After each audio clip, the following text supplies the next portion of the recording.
And we get it rolling on the Krueg Show after 49er football. Niners rout the Jaguars in a gotta-have-it game in Jacksonville. We're getting ready to roll it out. The whole crew's going to be here, I believe. Kev will be in the house. I believe JD may stop by after 95.7's post-game. Damon's got his own little post-game going. He'll join us as well. Possibly Danny and Rye and Baller. They're all been invited. 49ers get the win over the Jaguars, 34-3. And, man, this was a game that, man, the 49ers, in my mind, had to have. I thought the whole season hinged on this game. You can't lose 4 in a row. I don't know what the history books show, but you don't lose 4 in a row. Hervos Rancheros says, Jesse, wrong again, choosing the Jags. Shame on him. Bang, bang, Purdy for 30.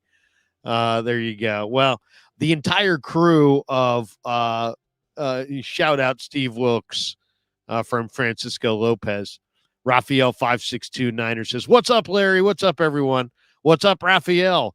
And Raphael, as he always does, says, like and subscribe, everybody. Yeah, hit like and subscribe. That will boost the stream. If you hit like, if you hit subscribe and hit that notification bell, every time we go live, you'll be alerted that we're going live. But a huge win for the 49ers. And, we talked a lot about this game coming in, and it didn't look good. I mean, on paper, it really didn't look good. The Niners had lost 3 in a row. They never really led in any of those games, or if they did, it was for a very short amount of time. Jacksonville had won 5 straight. They hadn't really trailed in any of those games. So, it looked really like it was a guy Brandt on the Good Morning Football on the NFL Network. It's like the wrong team's favored.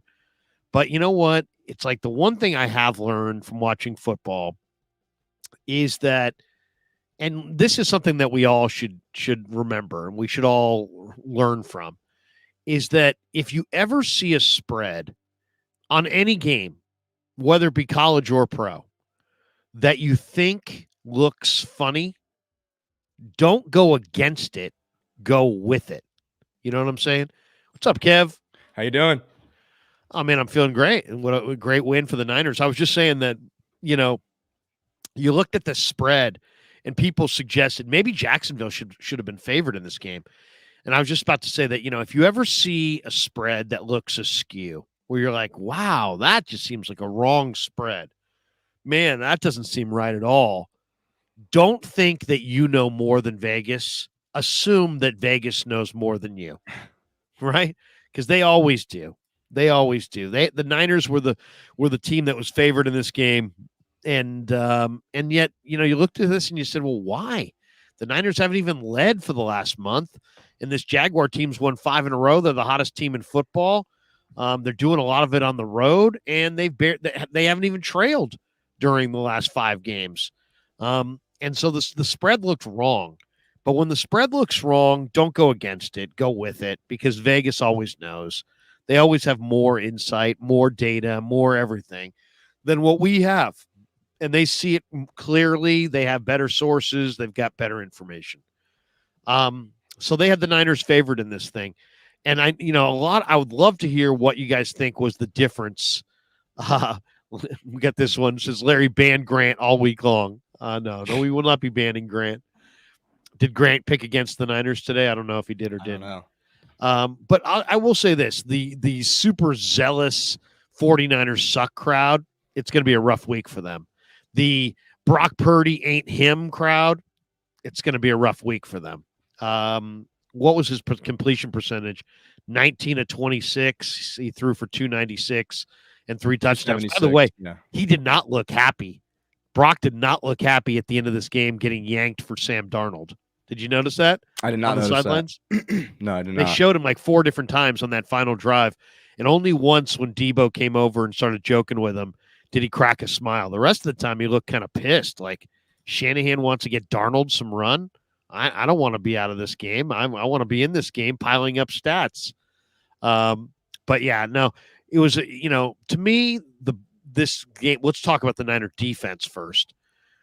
I thought the big difference from this week to the previous weeks was the coverage.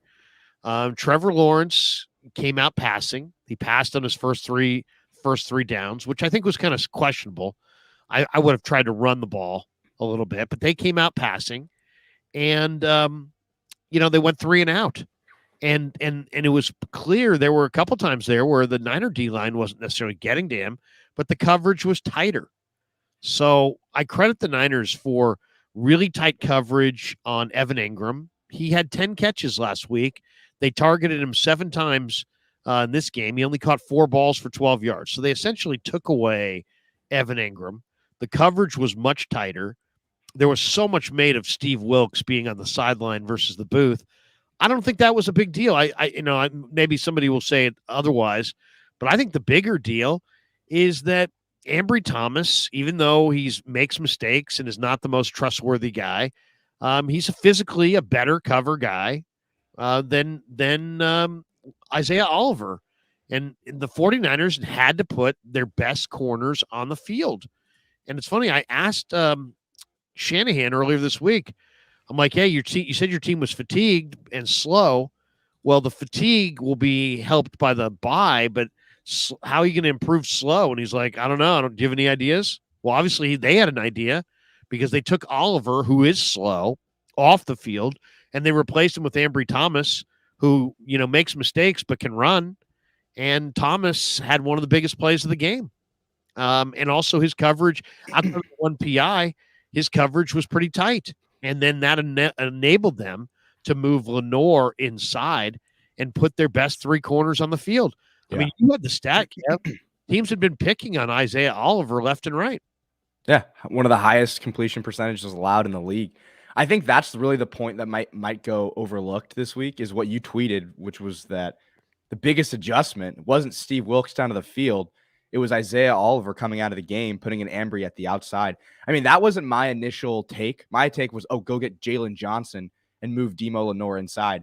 But it was more just from the fact that if you're going to have a defensive line that's going to get to the quarterback, you're going to need to give them some time to get to the quarterback. And if you have someone inside who's just allowing quick completions all the time, you're not going to get to the quarterback. And that's kind of the switch they made. They said, okay, we'll lose on the outside with Ambry before we lose on the inside with Oliver. And I think that made all the difference because they got to the quarterback. And I mean, that defensive line, their defense in general today, I thought just hats on the ball every single run. I mean, Hufanga was way better. But you could see it even on the inside runs. There was 6 guys tackling the running back. It felt like the entire defense was swarming to the ball. And that's something that they always preach, but you really saw today. They just swarmed to the ball. ETN did nothing on the ground, and we both thought that he was going to have a huge game, and he didn't do anything on the ground. I talked about it yesterday. I'm like, ETN averages 3.9 a carry. If he averages 5.5 a carry, the Niners are going to lose this game. And sure enough, he had 9 carries for 35 yards. He averaged 3.9 a carry. He had 1 carry for 16 yards. So you take away that, and he had 8 carries for 19 yards. So I mean that's pretty good. That's pretty good right there. We welcome in Baller. Baller's in the house. Hey, Baller, what's going on, man? What's going on, fellas? Woo! What a ass kicking we just witnessed. It was a great win. Jeez. Great win. We wanted your thoughts on it. Living Large, by the way, says, Krueg, I put 150 on the Niners -3. There you go, Living Large. That. And we got this guy in the chat, this degenerate.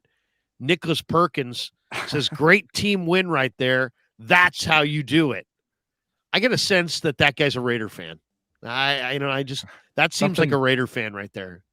No, I'm joking. We know Nick. Nick is my daughter's boyfriend, and I believe he's visiting her out in Atlanta right now. They went to the Morgan Wallen concert last night. Nick, tell us how the Morgan Wallen concert was. We want to hear about it.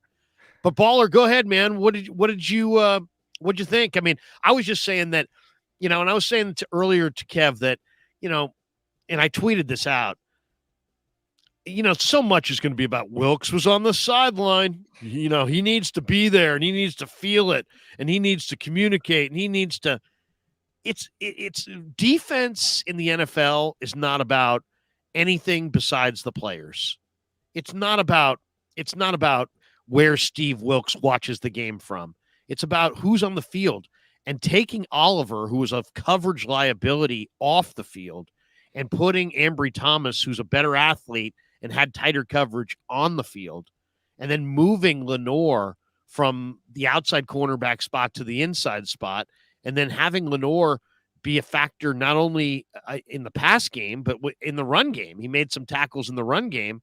I thought that was, and then, of course, the effort in the run game on Etienne really set things up. I know people talk about this Chase Young and the impact of the D-line, but if you don't have, they almost got home on Cousins, but the coverage was soft. And, Joe Burrow, they had some pressure on Burrow, but Burrow got out of it and made plays because the coverage was soft. Their coverage was better. And I think that to me was the difference. I'm starting out with Steve Wilks. I saw some adjustments this game, right? The first defensive possession, they went back to that 5-man front, which we didn't see during this 3-game losing streak. First two possessions, first two offensive plays by the Jaguars, we had the 5-man front. Not only that, I saw Wilks, especially in the first half, bring 7 or 8 guys up at that line of scrimmage to kind of muddy who the blitzers are, right? We saw Fred up there. We saw Dre Greenlaw getting in there.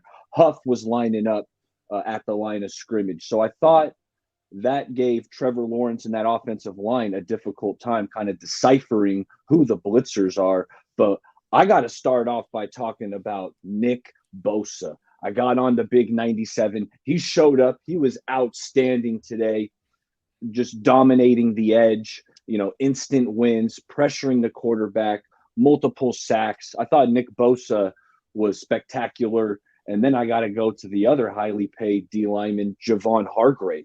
I thought he absolutely dominated Walker Little all game long. He ate Walker Little's lunch. Yep. He was dominating, pushing the pocket, getting sacks. He had the QB hit on Trevor Lawrence that led to the Fred Warner interception, hit him right between the numbers.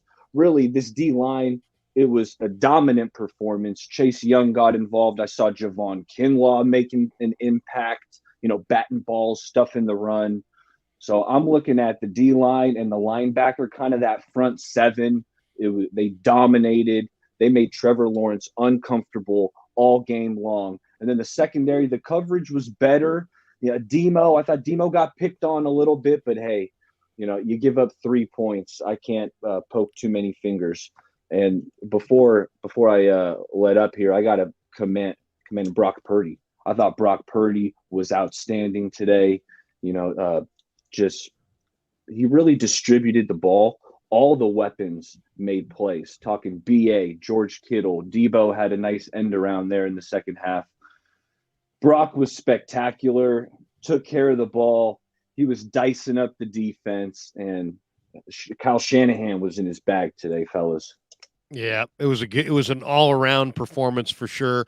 Purdy, for those who didn't see the final numbers, 73%, almost threw for 3 bills. Would have thrown probably for 3 bills if they just left him in at the end there. 296 yards, 3 touchdowns, 2 sacks, and a 148.9 quarterback rating. And no runs. Didn't run all day. And the other thing is, a lot of it comes down to, we talked about it a lot, man. Football is, the D-line, there's no question the D-line had a huge impact. Hargrave had 3 hits on the quarterback. That was great to see. But to me, it starts with run the ball, stop the run. The Niners hadn't been running the ball. They hadn't been stopping the run. In this game, they ran it 30 times for almost 5 yards a carry. And they stopped Jacksonville's rushing attack. Jacksonville averaged, 3.5 yards a carry. So they stopped Jacksonville's running game. They took away all the short stuff. They took away Evan Ingram. There was no Evan Ingram in this game. He was a total non-factor. They took away Calvin Ridley. He was a total non-factor. And they hugged up on the coverage was tighter. And they took the short stuff away, and they made, really what Bosa told me on Wednesday in the locker room is exactly what they did. I said, how do you defend a quarterback who's getting it out in 2.5 seconds? And he's like, you take away the run, then you take away the screen game, though they still were kind of weak against the screens. That's kind of a theme. The pass rush, they get after the quarterback with such aggressiveness that sometimes you can lob one over, and now you got 3-4 offensive linemen getting out and blocking Dre and Fred. Yeah. I mean, D'Ernest Johnson had a couple screen passes that kind of burned him. But, I mean, he's like, you take away the short game, you take away the quick game, you make him play quarterback and go through his progressions. And they did that. And, you know, they just beat Jacksonville to the punch. They came out. They were the more physical team. They were the more aggressive team. I also get the feeling that when everybody kisses your butt for 5 weeks and then you've had a bye week and, you know, everywhere Jacksonville went, all their players for the last 2 weeks, it's been like, hey, man, you guys are rolling. Hey, man, you guys are rolling. That softens you up as opposed to the 49ers who rolled into the bye week with a very difficult loss and had a bunch of people going, man, you guys better get it going. You guys better get it going. I'm sure Jacksonville enjoyed their bye week probably more than the Niners did, but the Niners came out today and Purdy was strong. McCaffrey ran for almost 6 yards a carry. He was a force as a runner, as a receiver. Kittle had a huge day.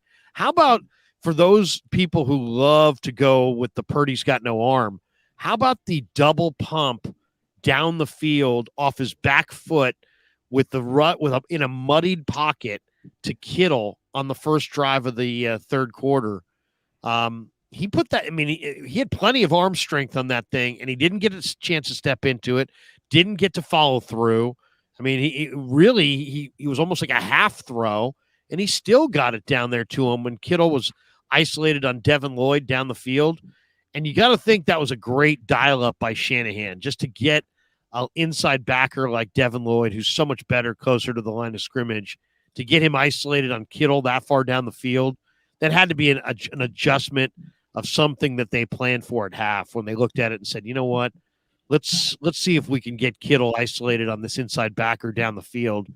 And then Brock, you know, didn't look good because he's standing right there with the rush right in his nose, standing right in front of his nose, and he didn't get to follow through. But man, he had enough on that pass. So that to me, that was a really nice one. Longest pass play of his career. But how many yards was that ball? It was a 66-yard pass.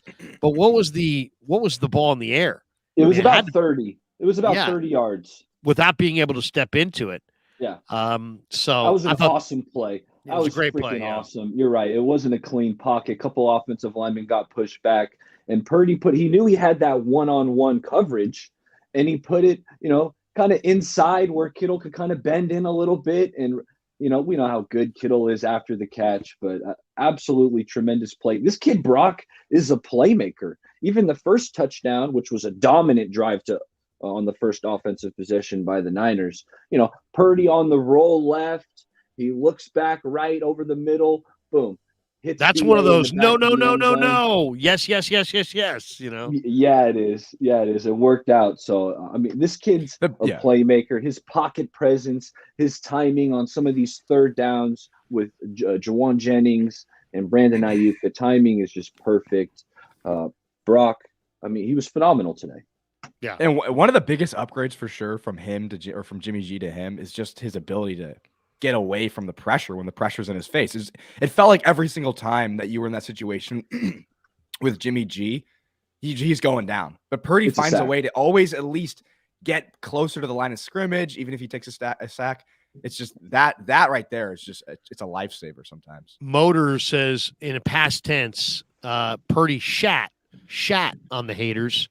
That is all. So I got to use shat more. It's a good word. You know, the past tense of SHIT, which we can't say. I mean, I guess we can because it's YouTube. On that note, speaking of, no, I'm just joking. Dan Coach Emilio joins us. Danny, good to see you, man. How are you? Doing well, thanks. Yeah, good game today. What's that? Good game today. Can you see us, Dan? I know Dan had some eye issues earlier this week. I can see out of this right eye, not the left. I'm Larry. That's Kevin up there, and that's Baller down there. I can see enough to know that Kevin didn't clean his room. Everybody's always crushing Kevin. I get that a lot. Yeah. We should tell everybody before we get rolling, we're brought to you by Pig and a Pickle, the best barbecue in all of Northern California. Check them out in Emeryville and Corte Madera. They're open 7 days a week from 11 a.m. till 8 p.m. or until they run out. Pig in a Pickle. Go say hi to Damon and Mary. Tell them that Krueg sent you. We're also brought to you by New York Style Italian Sausage. The only kind of Italian sausage I will eat is New York Style Italian Sausage. It's the best. Get it. You can find it in every grocery store on the West Coast. Marin Auto Glass, marinautoglass.com, 415-883-3030. If you shatter a windshield or crack a windshield, you need it replaced. Call my friends at Marin Auto Glass. They are phenomenal. And don't forget our two fantasy partners, Mojo Fantasy, who on Thanksgiving night will be giving away a Purdy or a Bosa jersey, courtesy of Mojo Fantasy, to everybody who signs up with them. Type in Krueg and the promo code. And then, of course, Underdog Fantasy as well. Kevin, I've been kicking butt on the Underdog Fantasy the last few weeks. Thanks to Underdog Fantasy, and hit that promo code Krueg for them as well. We have one super I want to get to here from Bazzy Mian. He says, Kyle made the decision to have Wilks on the sidelines. Contrary to every talking head who said it won't matter, it's almost like Kyle's a great coach. I don't even know that. I mean, why don't we start there? How much of today do you credit with Wilks being on the sideline? I actually don't think it had much impact. I think it had much more to do with the lineup change. I'm a believer that in the NFL, you don't win because you've got a great defensive coach. Otherwise, Bill Belichick would be winning right now, and he's not. He's on the verge of leaving New England, it sounds like. And he's one of the greatest defensive coaches that ever lived. So why is he not winning? Because it's not about that. It's about players. You got to have players on defense, and you got to have athletes, and you got to have, it's a rush and cover game. You got to have guys up front that can rush the quarterback, and then you got to have guys in that back seven that can cover. And I think the 49ers have obviously added to their rush with Chase Young, but they also added to their coverage today, putting Ambry Thomas on the field and moving Lenore inside and taking Isaiah Oliver off the field. I think Oliver was the obvious weak link, and I think it was pretty obvious. And I think today kind of proved it. So that's my stance. I mean, Bazzy Mian thinks it's Wilks being on the sideline. Where do you guys weigh in on that? Yeah, you're right, Larry. It's players. I mean, come on. I mean, Debo's back. Williams is back. Chase Young is here. Farrell played well. The whole D line was getting after it. They played inspired. I don't think him having being on the field, Wilks versus up in the press box, would have made any difference. I do think there was probably a little extra motivation for the players in the sense that maybe they pushed it up a little notch, getting tired of hearing all the nonsense about, is it Wilks? And, I'm sure players, they want to fight for their coach. Maybe they gave it a little extra effort, but the bottom line is it comes down to talent. And with Debo on the field today and Trent Williams back and CMC being much closer to 100%, it changes everything. And, Brock Purdy, a couple of weeks away from a concussion, a little more time to rest, get well. It's having your health and having your guys makes a huge difference. And, like you said, you could have taken all those guys that were out before, Debo and Williams, and put Wilks down there, and I don't think you're going to have the same performance. Where are you guys on this? Because, I'm just giving you my opinion. And I'm not saying I'm right, but my opinion is that it's more about the players than Wilks being on the sideline. But what do you guys think? You're muted, Baller. My bad. I agree with you and Dan. I'm putting more the credence on the defensive adjustments, like I spoke about earlier. We got back to mixing in that 5-man front, which keeps all 5 offensive linemen honest. And I like my chances when these guys are being blocked one-on-one. Not only that, I thought they were muddying up the line and who was blitzing by bringing Dre in there and Fred up at the line, Talanoa Hufanga. I thought in the first half that really threw off Trevor Lawrence and the offensive line. They got some free rushes. So I think the adjustments is where I would kind of give more of that success to. But I do think there's something to being able to talk to Fred one-to-one on the sideline and Fred relaying what he's seeing out there, maybe some adjustments they need to make in coverage, because we know how good Fred is in coverage. So I do like Fred being able to talk to Steve kind of face to face, but the D line, Javon Hargrave and Nick Bosa balling out. That's going to be the main reason for this win. Yeah. Kev, what do you think? We also have MF says the Ambry man can was Tim Ryan's call. I wasn't listening to the radio. Instead of that's when we go on Sammy Davis Jr. The Candyman can. Kev, by the way, there's another Krueger in the chat here. The great Anna Krueger from Atlanta says he is totally out of context. We're going to need more context than he is. But Kev, what'd you think?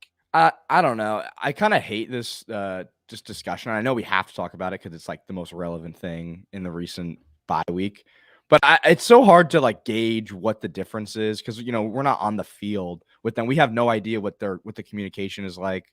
So it's hard to speculate. But I mean, I definitely would agree with all you guys. Like it definitely matters more about what players are how the players are actually playing on the field than where Steve Wilkes is exactly located.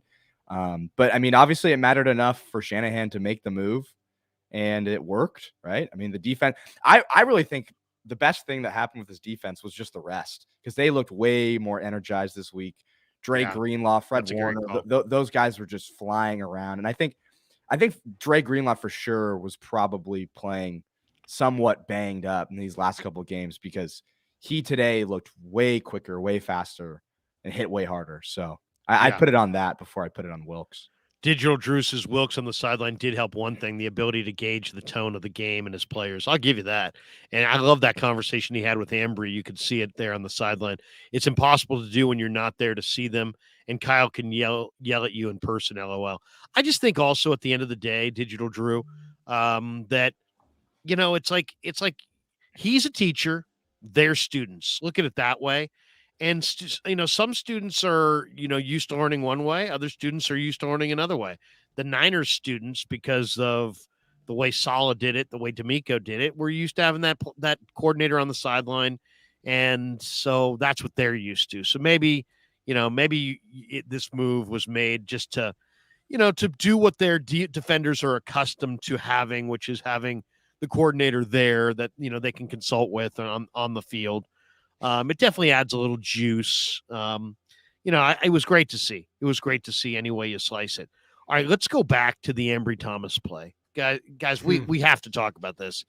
So Ambry Thomas, the play was, it was 2nd and goal from the 9, and Lawrence goes to Christian Kirk, and Ambry Thomas forces the fumble, recovers the fumble, picks it up, and takes it 91 yards for a touchdown, except the 49er players and coaches, including Johnny Holland, ran on the field.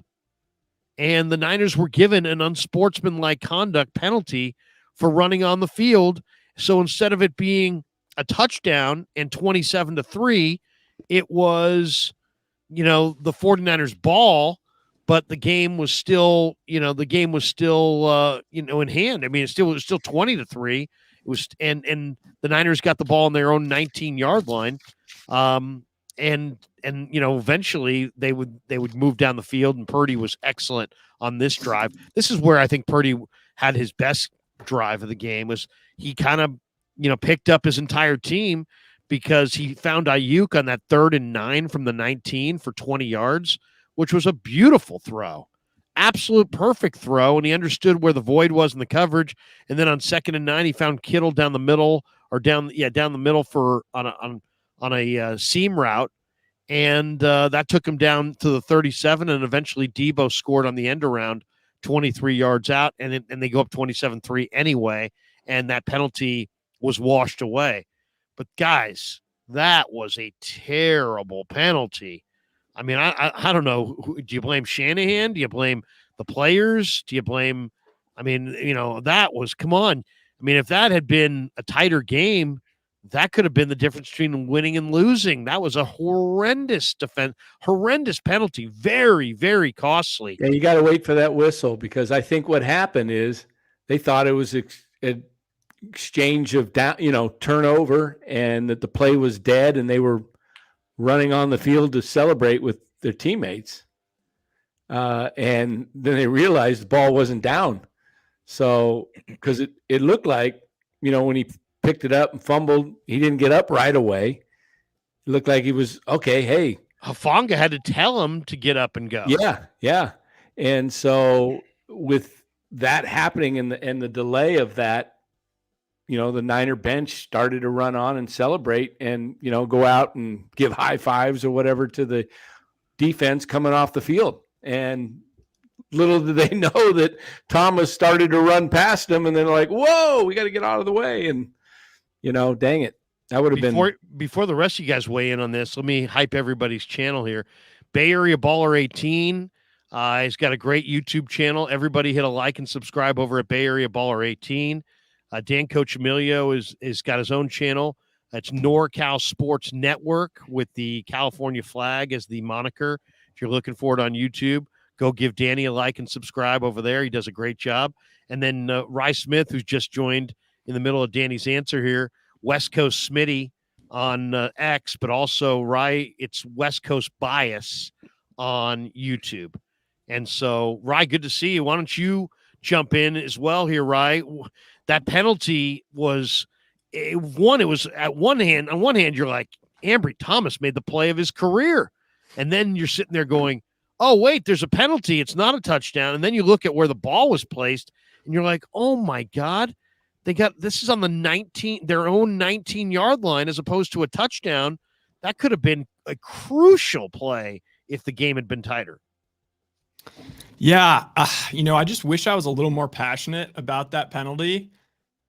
But overall, I think I was riding so high with the way the Niners were playing, and it just felt like they were in control of the entire game. So I just wasn't wasn't stressing too hard. I also had there's some fire games going on, especially down the witching hour. So towards the end of the Niner game, I started to kind of just pay attention to the other games, honestly. One of the topics that we got into early was, who do you blame more, or who do you credit more for the turnaround? Is it Wilkes on the sideline or the actual Oliver out, Ambry in substitution? Shit, I don't know. Probably, I'm gonna say Wilkes on the sideline because I was seeing a lot of people making fun of it, and in my mind, I want to make fun of it also. But I think there's something to it, and I'm also kind of lumping in there Shanahan taking a bigger role in the defense during the bye week. That combined with Wilkes being on the field, it just feels like it's always kind of felt like, okay, Kyle does this thing on offense, and yes, he has some personnel stuff he likes with defense, but you leave the defense to Saleh, you leave the defense to D'Amico. To me, this felt like this is all of a sudden feeling like the most Kyle Shanahan team yet. I'm going with that point. I'm going to go as far as to say this could possibly be his greatest coaching job today. Well, just if this season ends up turning around, they make it back to the NFC Championship game and the defense looks great, because I think this is the most involved he's been in with the defense. By the way, guys, what a day Week 10 was around the NFL. Texans upset the Bengals in Cincinnati. Didn't think that was going to happen. Vikings beat the Saints. Didn't think that was going to happen. Browns beat the Ravens in Baltimore. Didn't think that was going to happen. Patriots continue to lose. They lost in Frankfurt to the Colts. Didn't see that happening. There's been a lot of surprises today in the NFL. Not to mention that the Lions-Chargers game's going on right now. And the Seahawks are losing at home to the Commanders. Yeah, I'm glad you didn't mention that Titans-Bucks game, because I feel like that was the game that should have just been, if you've YouTube TV, that game is not on any screen. That's a Game Center at most. But yeah, today's games were awesome. I kind of had an inkling that we were in for a destructive weekend of upsets. So I actually got lucky with a few of these, just taking underdog money lines. This for the Ravens and for the Bengals, it was the ultimate trap spot, because they both play each other on Thursday, and that's such a massive game with the division implications. and they both got caught. However, I don't know how the hell this Browns team was able to hang in that game, because it's like not only was Deshaun terrible, he started like 1 of 9 with a pick 6, but also they were just giving the ball to the Ravens like constantly giving it to them inside their own 20, and somehow the Browns still pulled it off. I have no idea how. The AFC North is just weird. It's just all those games are drunk between. It just goes to show, man. It's in the NFL. If you don't bring it and another team does, or there's an injury, a turnover, I mean, things hinge on so little. And these games, it's just like, anybody can beat anybody. The old any given Sunday thing is absolutely true. Justin Rodriguez is first off, great W for the Niners. How concerned are you guys with Ambry playing opposite of Ward? Well, I actually think Womack is probably going to get that job when Womack's healthy. What do you guys think? I'll say this. They had to get Oliver the hell off the field. Yeah. I mean, Oliver was easily the weak link. Anybody could recognize that from a satellite. The stats showed it. The film showed it. If they had run him back out there, I mean, that if you want to say the offseason mistake, it was letting Jimmy Ward go and replacing him with Isaiah Oliver. It hurt their run defense. It hurt their pass defense. It hurt their locker room as far as leadership. It just hurt their overall swagger and physicality as a defense. And today they rectified that mistake. And now Ambry's not perfect, but Ambry was a 3rd-round pick for a reason. He's got good size. He's got good speed. And I kind of like the idea of putting a faster guy on the field outside. To me, I think, you got to put your 3 best corners on the field. And I think when everybody's healthy, it's probably Womack, maybe even Luter. Who knows? We'll find out in the next couple of weeks. But Oliver had to come off. And did Oliver play at all today? I didn't see him. He was active.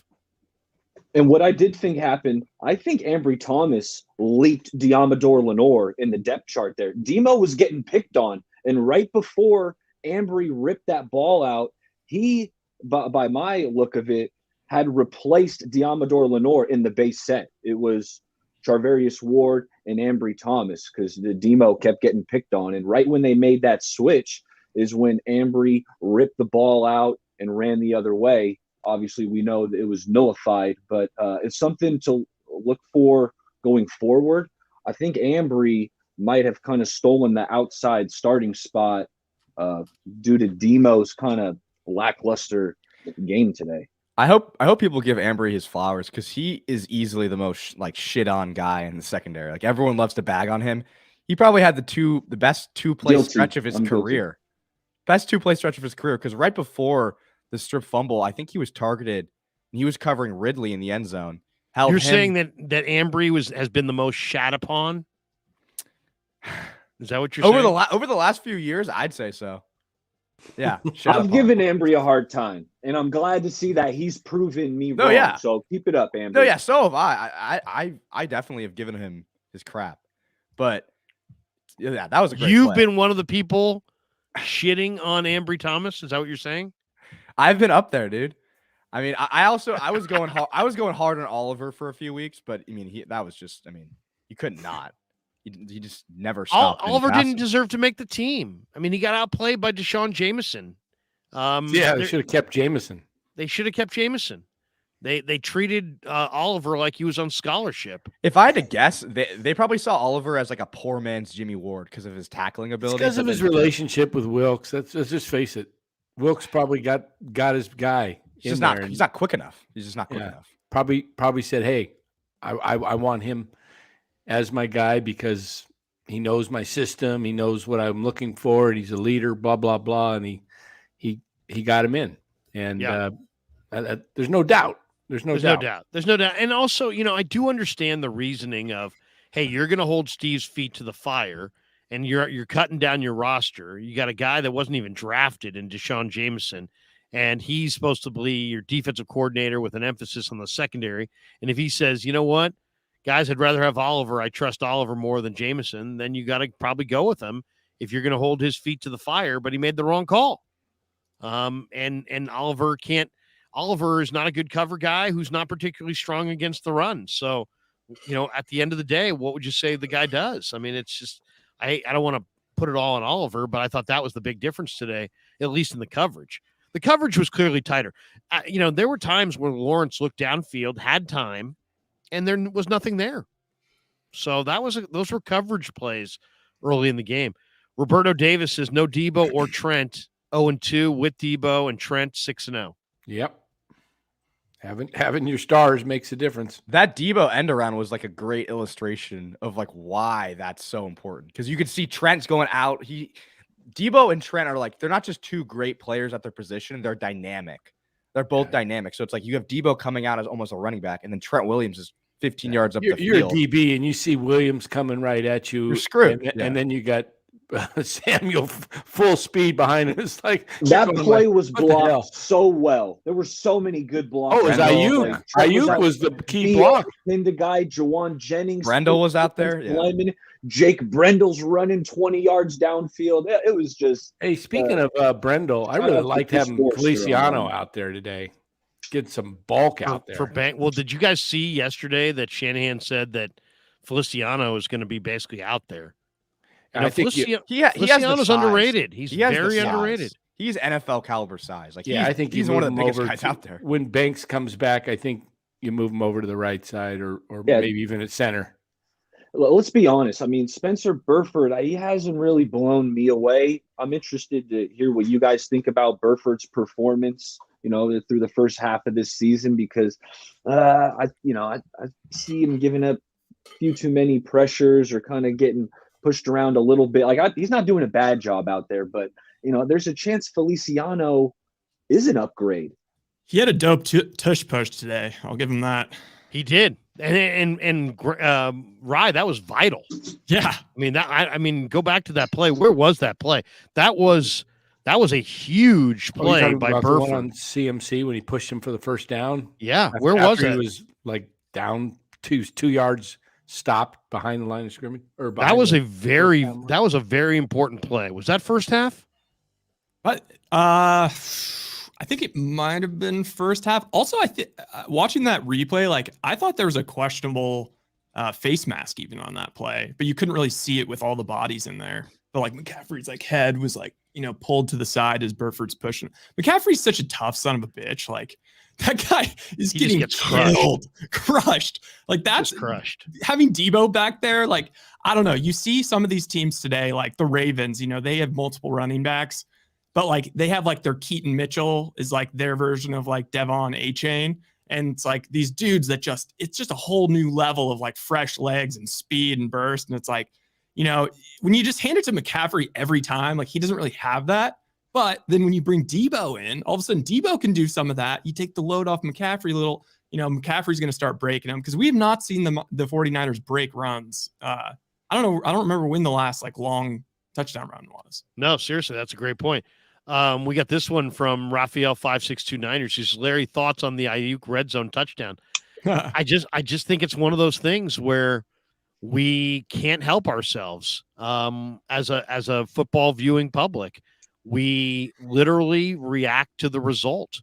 That was late, over the middle, in a crowd, could have been picked. If he throws that interception, there's 19 different people in this chat saying Purdy's not him. He's not him. Literally, there's 19 idiots going, he's not him if he doesn't if that pass gets tipped, or gets intercepted. Oh, another red zone interception. Brock isn't it? Brock isn't it? And it's instead he makes that play, and suddenly it's all's right with the world. It's hey, not only did he score a touchdown, not only did they get a lead, but he's also getting Ayuk, some red zone attention, and he has had very little red zone attention this year. So I thought that was kind of interesting. I mean, it's funny how things are. And then he says the haters are gone today. Well, if that was a pick, those haters would be here. Philip Ledford says, may the Purdy haters shut the fuck up. It's once again, if he throws that, he threw that ball. It was late. It was in the middle. It could have been picked. If it had been picked, they're all here. He's not him. He's not him. He's not him. Instead, it's a touchdown, and we move on to the next complaint. You know, I have to read this because this is Shanahan on that pass. He said, "I can say this because he played his ass off. That was one of his worst decisions I think he's made since he's been here. It took me a while to get over it. I thanked him for the touchdown, but that was not a good decision." Right. Yeah. I mean, that's what I'm saying. But it's like, how many people are going to be like, you know, we so much are about the result and not about, I'm going to give you another one. Here's one right here. We got John Lechtenberg. Hey, John. He says, I do not trust the kicker. We need to look at a new kicker. This guy is all over the place, and how he still is on the team, I'm puzzled. He's going to be a disaster. He can barely make an extra point. You guys saw that field goal that went inside the upright by about, you know, 4 inches. The wind must have been whipping a little bit, because the first Jags field goal also just was like, it was like, and it just like barely hooked in. I don't know. What do you guys think, though? I mean, do you stay with Moody because you invested a 3rd-round pick and he's your guy, and say, hey, we'll live with the bumps in the road? The New York Giants, I believe, worked out a bunch of kickers, including Robbie Gould, and opted not to sign Robbie Gould. You got to keep him. He's the only kicker you have. I one time I went down the rabbit hole with this rookie kicker thing, and I read an article where this guy just dissected every single rookie kicker, and like I think you got to keep Gould. He's missed 2, right? Gould? Back to Cleveland. He missed the 2 in Cleveland. No, you're talking about keep Moody. I mean, yeah, keep Moody. I mean, he's got a leg. You know, he's gonna get better. He can hit him from 60 if you have to. Yeah. But you know, he is. I mean, he's not instilling a ton of confidence. He's making extra points barely. He's kicking field goals of 2.5 inches inside the uprights. I mean, it's like. You're talking about the one where it was the third time after the first 2, they called a timeout. Then the second one, I don't know what the heck that was. He had 2 practice shots, and then the third one barely made it in. Is that the one? I mean, you're holding your breath, right? I mean, when I have you guys on this live stream and you guys talk, I'm not holding my breath. You know, if I was holding my breath like I was with Jake Moody, I don't know that I would invite you guys on. You know what I'm saying? It's like, yeah, what's Dan gonna say? Oh. Yes. You know what I'm saying? It's like, he does make you hold your breath. I mean, they did invest a 3rd-round pick in him. I've talked to him. He's not a mental case in any way. He's really strong mentally. He's not in any way kind of like, he's not in his thoughts. He's not, he's solid. He's a solid, guy, but I don't know. It's like the difference between like watching like Justin Tucker's like watching like Steph Curry go to the free throw line. Like you don't even have to think about it, and it just swooshes. And then it's like Jonathan Kuminga going to the free throw line. It's like his percentages are good technically from 3 and from free throw, but I'm nervous every time he shoots. So by the way, are we going to talk about that Draymond Green technical last night? Brandon says, did you see when Bosa body slammed Trevor Lawrence? He should try doing a suplex next time. I didn't think he body slammed him. I thought that was a bad roughing the passer call. He didn't give him everything he got. He could have made it worse, but anytime you pull the quarterback down, Lawrence kind of landed on his face. The optics didn't look good. I think that's why he was flagged. We get this one from Bazzy Mian. He says, where are the haters like Eric Shun, always drips, 49er throwback, all those losers who always talk shit about either Kyle and or Brock disappeared like cockroaches in the light. He has the receipts. Jeez. Damn, man. Well, like, I kind of understand. Like as a guy who has been a disgruntled fan of teams in the past, okay. It's like there's some relief in knowing that like if the Niners lose, you get to put all the blame on Brock, and you get to go into all these shows and just be, super troll mode and hating and hating and hating. And then if they win, I mean, your team won. So it's like kind of a win-win. Like at least they have like an outlet for like when they lose, Seriously, you have somewhere you can come join us and vent. Hibernate 55 or HB Nate 55. I did love seeing Wilkes hyping up on the sidelines, though. Yeah, it was nice to see Wilkes kind of showing Ambry. He was like put his hand like he was giving Ambry a headlock. Wilkes has got some fire to him. Raphael 562. Larry, thoughts on the red zone touchdown from Ayuk? I think we already hit that. It's like one of those no. Yes. I want to ask you Kinda guys, like a what you Draymond guys Green think 3 with about the game on the line. what do you guys think about force feeding Christian McCaffrey at the end of that game, trying to get him that touchdown? The starters are already off the field in most cases. I wasn't a fan of it, but what do you guys think about force feeding CMC to try to get him that record? That's a tough one. It's a long-standing record. Lenny Moore and him were tied. It's a once in a career type thing. It seems like if they really wanted to get it to him, they should have gotten it to him on the drive where they went to Juszczyk. By the end there, I didn't like it. I'll tell you why I didn't like it, Baller. Because everybody and their freaking brother, including every guy on the Jaguar defense, knew that you were trying to do exactly that. And you're putting your star player, your best player on offense, if you wanted to look at the numbers this year, in harm's way for a fucking record that means jack shit. So I didn't love it. No, I didn't love it. But I didn't love it. It wasn't because I don't like rubbing people's face in it. And not because I didn't want, Shanahan's doing right by his guy to help him get an individual accolade, but do it in a way that isn't going to cost you 5 or 6 crushing hits on your star runner.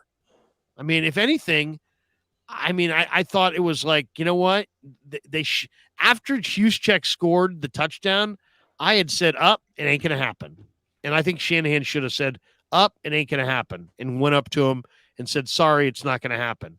Or wait, see if you can drive the ball down to the goal line with other people. Yeah. Right. Only him. Yeah. Other people use a little bit of deception and then give it to him on the doorstep. Why subject him to monster hits where every guy in the huddle is like, where is he? He's right there. All right, let's go crush that guy. Yeah. I mean, seriously, that was 10 times stupid. That's what that was. That was stupid. Yeah, I think Juszczyk, I wonder if Juszczyk was, when he caught that ball, was intending to go down, but got knocked into the end zone by the DB or the back. Do you guys agree with me on that one? It's like, it's okay to get him the record, but don't start getting him the record 5 plays in a row. It's like, it's kind of like feeding Klay Thompson, when he was super hot, and it's like he takes every shot. If you want to set him up for some shots, then start setting him up, but don't just like make it like, here, we all know it's going to him. So what, the defense can, in basketball, it's not a big deal, but in football, it's a huge you're not getting your knees taken out from under you in basketball. Yeah. Well, they were running inside zone from the 30-yard line.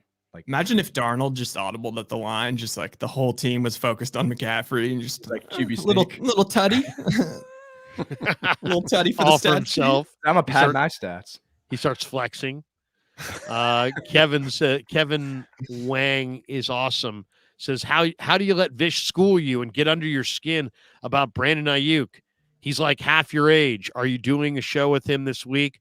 Or are you still malding about it? We just had a miscommunication, and he missed last week's show because he was traveling. He'll be back this week. And I've got Fish and I are tight. We're good. He's good with me. I'm good with him. So you're no longer malding. Is that correct? I'm no longer malding. I'm not malding about it. And he's not half my age. That would make him. Well, how old is Vish? I always have wondered. Well, isn't he like in school or something? Or is that he's probably in his mid-20s? He probably is half your age. Yeah, that's right. Maybe he's less than half my age. Yeah. My whole point on that was just that I thought, based on the camp that I watched, that Brandon Ayuk, this was my total point, that I thought, based on watching training camp this summer and watching Brandon Ayuk and knowing that he scored 8 touchdowns last year, that he would have more than 8 touchdowns this year. And he has 2 coming into today. So that's why I said I was surprised by his lack of touchdown performance. And then it became red zone touches and Purdy and this. It's like that was the totality of my point, as I just thought he would have more touchdowns than he had. And so I was disappointed in that. I wasn't saying he was bad. I was just saying that I was disappointed that he didn't have more touchdowns. And I still kind of am a little surprised that he doesn't have more touchdowns than based on what I saw this summer. This summer, he looked incredible. HB Nate says, I also love housewife hips. That was a line from Coach yesterday. Coach was talking about housewife hips. All right. John says, well, I called a Kittle monster game. Looks like I was correct. Vegas always knows Wilkes being on the sideline helped get in someone's face. Is that what made this is the question I was going to ask Wilkes earlier this week. Steve, does switching your seat, is it going to make guys miss fewer tackles? Is switching your seat going to make the coverage tighter? Is switching your seat going to help defensive linemen get off blocks and stop running backs? Or is this, you know what I mean? Because and I don't believe him switching his seat did anything like that. I just think they're fresher, and then I think they made a lineup change. You know, I think the lineup change worked, and they got the one guy who other teams were picking on relentlessly, Isaiah Oliver, and they took him off the field. I think that had as much to do about the turnaround as anything. Carlos says best post-game show on YouTube. Thank you, Carlos. Appreciate you. Greg says, where Purdy put the ball to Ayuk, high and perfect. Yeah, I think Shanahan kind of already spoke to that by saying, what did he say, Kev? It was the worst decision he's ever made. He said, I gotta find it now. Sounded like he's one of the worst he's ever made. That was one of his worst decisions I think he's made since he's been here. It took me a while to get over it. I mean, imagine that. He's like the next drive. He's calling the next drive. He's like, I can't believe you threw that fucking ball. Like he's still thinking about it. It is it's a little scary. I don't want to say scary, but you can see that now that Purdy's more comfortable in the offense, he's starting to let a little bit of his Iowa State DNA sort of creep into his play. Yeah. And personally, I love it because I think it's entertaining. And I like to see guys take shots and rolling out and all that. But it's something. It's something to monitor because it could result in some bad plays. I think at his core, he is hyper aggressive. He's hyper aggressive. And on this team with this defense, I think that he should be more patient. I mean, we talked about it all week. I said, I think Shanahan should be more patient. I think Brock should be more patient. Be more patient. He trusts his guys. It's okay to throw some 50-50 balls. But but here's the rule of thumb. You don't throw the ball late in the middle of the field into a crowd. That's it. There's very few rules from playing quarterback in the NFL. That's one of them. Don't throw it late into the middle of the field into a crowd. That was the Jimmy Garoppolo, mistake, right? He did that. He was constantly doing that. I admire guys who try to make plays, but if you just live by one rule, don't throw it late in the down in the middle of the field into a crowd. Yeah, I definitely think Shanahan's going to come up to Purdy this week and be like, hey, I know you did that in college, but you've had 3 throws now where you're running to the left or the right, and then you throw across your body into a crowd, and it's worked. In the middle. Yeah, and it's worked all 3 times, but one of those times, it's just not going to work. Yeah. How about the Jameis throw today? That was awesome. It was the same thing. It was to get the game within 8. Same thing, except even more ridiculous. He was couldn't be closer to the sideline on the left side. He just threw completely across his body, but it was a low-key laser, and it just ended up right in the receiver's hand on 3rd down. It was pretty sick. We got this one from Daza 0187. Thank you, Daza. And then he comes back with this one, or he or she. I think Purdy was excellent today, but all he showed is that he can win with a lead and all of his weapons. The broadcast showed today that Brock Purdy was 29th in the league with third down completions as well. He had a number of really good third down completions today. I mean, we can cherry pick any stat we want. I mean, he's got his great passer rating, and was he second in completion percentage? And you can pick any number you want. You want to pick a favorable number, you can pick a favorable number. You want to pick a low number, you can pick a low number. Danny, what was that? What was that little fist pump? My fantasy, David Montgomery just ran like a 70-yard touchdown. Oh, let's go. I thought there was a chance I got Shohei him Ohtani too. had just signed with the Giants. I knew it was one of the two. Dazza says Hargrave was amazing today. He had 3 hits on the quarterback. Let's be honest, guys. Yeah. Hargrave has been a colossal disappointment. Oh. He has not been the same guy as we saw in Philly last year. Baldinger said it earlier this week. He's like, I watched him all last year on film. I've watched him this year. He doesn't look like the same guy. But today he was out of fantastic. bounds. Gosh. No, I agree with you, Dad. I think Hargrave, he's going to be the guy that people are talking about on like Wednesday once the PFF grades come out, because I noticed that he had an impact on sacks before he even got one. He had a number of impacts in that game where he was driving his guard back into the lap of Lawrence, which made Lawrence move to the right or All left. day long, Kev. Yeah, he was great. He was really great. He's definitely the underrated MVP of today. There was also some underrated plays. I mean, Gibson had a nice hit. Javon Kinlaw had a batted down pass. Chase Young, I thought, looked pretty good in this game. For whatever reason, Shanahan wants no part of J.P. Mason, huh?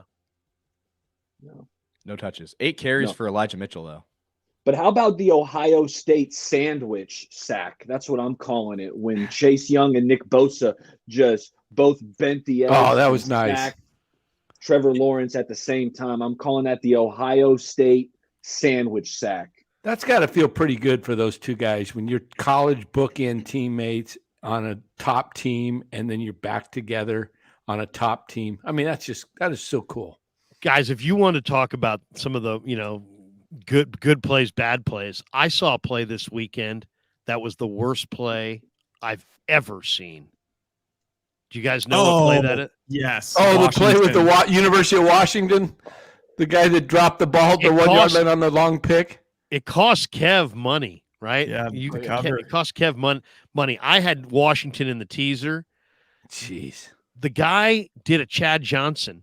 He's except on a pick six. He had never scored before, and he laid the ball down at the 2.5 yard line. Yeah, It wasn't the half bonehead. yard line. Yeah. It was like the 2.5 yard line. Dude, what are you thinking, man? It's like, Not only that, freaking believable. It was his first interception ever, and he was a Yeah. 5th-year senior. yeah, So, and it may be his last. Jeez. I mean, no, but his team picked him up because the very next play was a safety. Yeah, But still, they didn't help Kev. never did get the TD. Is that not just the most betting moment ever where you're like, oh, I have this team. It's like, oh, touchdown to cover. And it's like, drop. Like, what? That's the college. When I like- saw it live, I'm like, did I see that right? Did I see that right? And there were still Baller, like they- five. There were They still called like it five. a TD. What's that? Baller. Montgomery. Montgomery? They reviewed it. It was this close. His foot was over, but it didn't touch. It looked. I was. Oh Danny, man. trying to focus. Dan's locked in on fantasy. Dan, Oh, we're that's gonna cool. Dan, we're gonna have to mute you if you keep talking about things that nobody else can see or has any. You have to explain it. No, but this was unbelievable. This guy downed the ball at the 2 and acted like it was nothing. And there was 5 Huskies there. Did any of them jump on the ball? No. One Utah offensive lineman hustled like 65 yards down the field and jumped on that ball. I mean, they ought to give that guy the game ball. Yeah. Just even in the loss. They lost. Yeah. That was an unbelievable play. That'd be- Easily the most weirdest play I've seen. Deshaun Jackson did the same thing. Did he? Yeah, But, I yeah, mean, some Oh, years it's ago. worse. It's worse for him because Did it for- he's a receiver. Yeah. I mean, Chad Johnson did it as well. I remember Chad Johnson threw the ball down at the 1 or something. But I mean, this guy did it at like the 3. Deshaun's done it more than once, though. I mean, he must have been thinking about it at the 10. I mean, it was like What's the rush to get rid of the ball for? Like, just hold Dude, the ball. you know what? I know. Run through the back of the end zone and then drop it just to make sure. Come on. Seriously. That's where if you're the coach, you got to be like, dude, from now on, we're all doing the fucking Lambeau leap. And then we're getting rid of the ball. You don't let go of the ball until you give it back to me. Like that should be the rule. Like, yeah, exactly. Yeah, I will. Everybody who scores a touchdown has to bring the ball back to the coach for $1,000 bonus. I don't Yes. think I mean, you got to have some rule. I mean, that's going to be that guy's legacy for the rest of his life. Yeah, I put that up on my Twitter. If you wanted to pull it up and show everybody, it's pretty. If you went to my Twitter, you could post it. I mean, here, maybe I'll do it. Let me see. Yeah, I called it one of the most bonehead plays. I mean, it was one of the most amazing lose your head moments in the history of football. I mean, there's just no way around it. I could not believe it. Yeah, and the guy's face, man, he's just like, what? Yeah. I mean, like he thought nothing happened. They're talking to him you saw one of the defensive coaches, or I don't know if he was a defense coach, but he went up and he chastised him. He says, dude, you didn't score. You dropped the ball. And the guy looks at him, he's like, what? Yeah. What do you mean I didn't score? Yeah. Yeah. The whole thing, if you pull up my Twitter, you can show it. What are you thinking, man? I just like, man, it could have cost him the game. Could have cost him demonetized here. Maybe I better cut the audio out here. Hold on a second.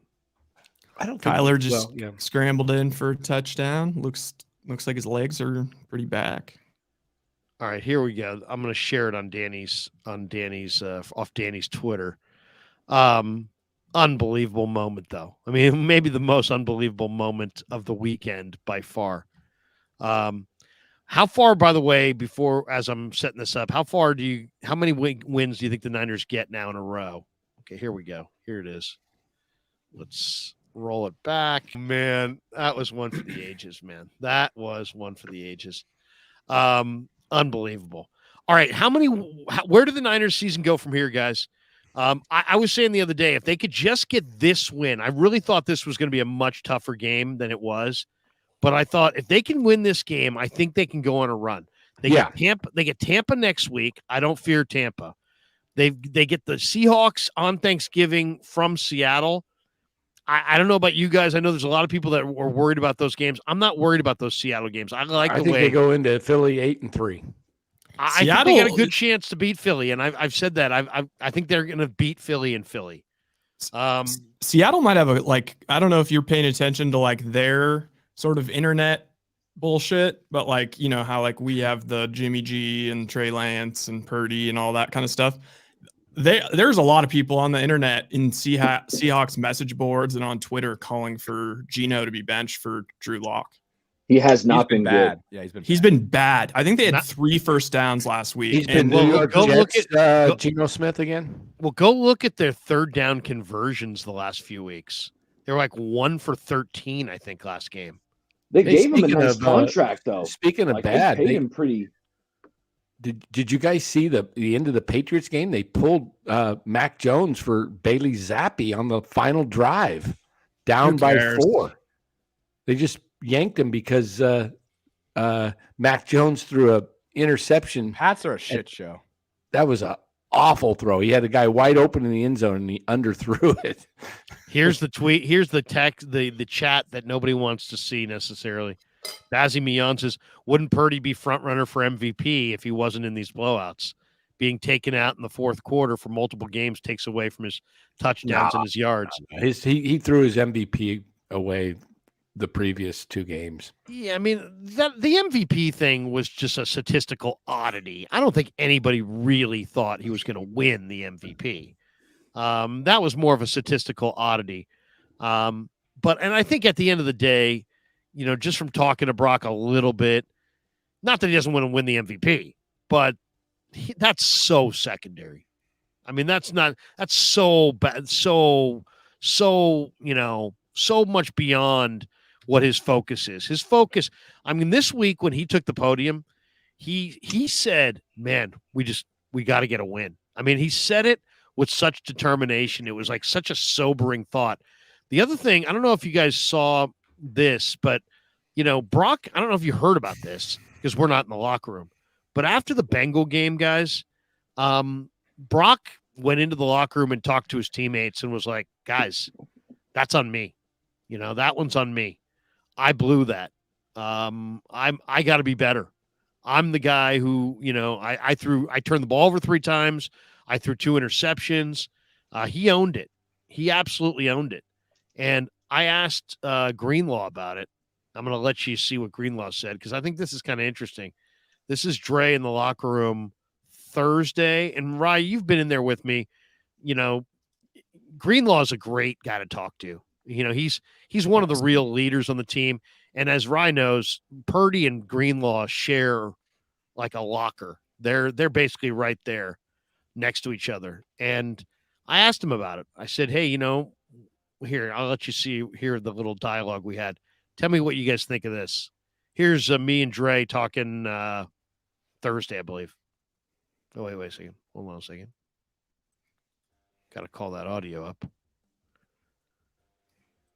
There we go. Okay, here we go. Forster was saying after the Bengal game that Purdy kind of talked and said, kind of took ownership for some of his mistakes. He's your locker mate. You talk to him probably a lot. Do guys need to do that? I mean, do you need to hear guys say, hey, man, it's on me? Or is that him, a young player, Dre, kind of establishing himself as a leader in the room? I think anytime, you don't feel like you play your best game, you feel like you let the team down. And he didn't do that by any means. He didn't let the team down at all. But just the way the leader that he is and the way that he's growing, I think that he felt like that he needed to do that. I mean, and just by the way the game had went. So, I mean, it was good, honestly, just seeing him do that.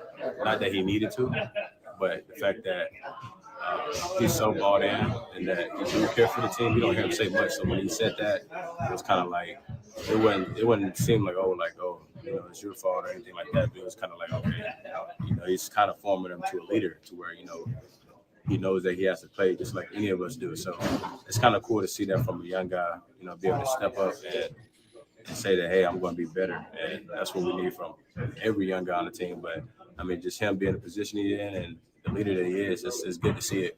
Yeah. Forster was saying after the. So there you go. I mean, that gives you a little glimpse into Brock. He didn't have to say anything really. I mean, he wasn't like but he did turn the ball over 3 times in that Bengals game and 2 interceptions in the fourth quarter. And that last one was deep into the game and, late in the down, over the middle, in a crowd, all those same things that we're talking about that you just don't want to do. And he just said, hey guys, I got to be better, and it's like almost like the opposite of Zach Wilson, what Zach Wilson did when he's like, I thought the offense played pretty well, you just don't do that, right? You just take ownership, even if it's not your fault. And that's how you kind of win over the room. So I don't know. I thought that was interesting. Niner Gold says the Brendan Ayuk touchdown was more on Purdy. He didn't get much separation. Yeah. And as you heard Kev say from Shanahan, it wasn't Shanahan's favorite play. What do you think of this one? He says Hicks says Brock just needs to take a sack sometimes instead of getting a grounding call. Yeah, he saw who was it that did that against the Niners? Who was that a few weeks ago? That PJ Walker. PJ Walker. Yeah, there you go. Brock's trying to somehow get the ball out any way possible. But overall, go ahead. I was going to say, related to one of those comments about like, Ayuk, didn't really move. He kind of stood stationary. I noticed on some of those scrambles, like when they were showing the replays, like it doesn't seem like the Niners receivers are really used to these kind of like extended play situations. Like they don't just like run to a spot or like run to an opening when Brock's scrambling out. Like even George Kittle, like he kind of just like finishes. They were both right route. there. They were right next to each other, huh? Well, yeah, like that one, but then also just like there's all of these ones where it was just incomplete or he got sacked or whatever, but like he was scrambling out and it's like they kind of like if they don't, if they're not hit after their route, like they're not really like moving around trying to find like little soft parts in the zone or whatever, like you see with a lot of other teams. you do want to work. I mean, there is an art form to working back to the quarterback. I mean, especially if you have a quarterback, like a Russell Wilson with Seattle that often breaks contain Russell in his heyday with the Seahawks, it was almost like the Niners had to defend two plays: the play that they called in the huddle and the play that he created off schedule. And as Brock starts to kind of demonstrate that off schedule ability, I think his receivers will start to be better in that regard. But you're totally right. I mean, I can remember going way back. I mean, Danny can remember, the Niners had receivers like Dwight Clark and Mike Wilson who were phenomenal at working back on the sideline for Joe Montana. And Montana, the play would get called, it would break down, Joe would break contain, he'd get out of the pocket. And now here's Mike Wilson right on the sideline. I'll tell you a guy who I think is going to be really spectacular at that is Ronnie Bell, because Ronnie Bell works every day on toe tap, catch it, toe tap, get 2 feet down. And he'll even run to the sideline and try to cut it as close as possible just to try to test himself. And I think he played a little bit today. Did you guys see Ronnie Bell out there a little bit? Yeah, he caught one pass. Yeah, I mean, I'd like to see more of them, actually. I mean, you see a lot of other teams, getting their third receiver involved. 49ers haven't done much of that, whether it be, Ronnie Bell or, if it's Juwan, yeah, Jennings. Got one pass I remember Jennings catching on the sideline today. But on a third down. That was actually really good timing by Brock. It was right on the break. It seems like Jennings third down conversion. Yeah, it seems like Jennings was more involved last year on third downs. Like, he was the go-to guy a lot. When you needed that possession receiver, that one first down, whether make, even if Juwan had to get the first down with his physicality, he'd catch it 2 yards short of the first down and bowl over people for a first down. I haven't seen that much this year. Is he 100%? I think it's still there. It's going to emerge at some point. I know what you mean. Last year it was third in Juwan, but I think Juwan still got that in him, and he's going to come up with some clutch plays here down the stretch of the season. Ryan, what put in the private chat? Is that it's a link? It's a Winston throw. Oh, that was the Winston throw from before. Is it worth watching? Maybe on your own time. I don't know. I'm worried about putting up an NFL play for you. I don't want to get you in trouble. I got you. Joel Martinez says Feliciano needs to replace Burford when Banks gets healthy. I don't know if any of you guys honed in on Feliciano in this game, but how did you feel like he played stepping in for Banks at left guard? He's physical. I like that. He's a veteran. He doesn't make mistakes. He's big. Yeah. Offensive linemen, a lot of times when they're getting called out, it's for negative things. And I didn't hear Feliciano's name being called. He wasn't getting beat and getting Brock sacked. Obviously, the run game bounced back. McCaffrey ran it well. So, we'll have to wait till the all-22 comes in. But, I think Feliciano played well today. Bazzy Mion in here says, this is kind of interesting. By the way, you had a shout-out there, Baller. Bazzy Mion says, when Niners are fully healthy, it's clear that they're the best team in the league. I don't know if that's clear. I mean, okay, let's just say that. Do you guys agree with this from Bazzy Mion? And if it's not the Niners, if the Niners are not the best team in the league, based on everything you've seen this year, good, bad, otherwise, the ups and downs, nobody's perfect, everybody's got a weakness. Who would you say, if we had that question, the best team in the NFL is, who are you going to go with? I mean, I was thinking based on what I saw last week, I was going to say the Bengals, but then they lose to Houston today, so maybe not. I mean, you got a few teams up there. You got Baltimore, Cleveland, Detroit, Philadelphia. Cleveland? I was Cleveland. I mean, really? They're playing. Their defense is going to keep you in every game.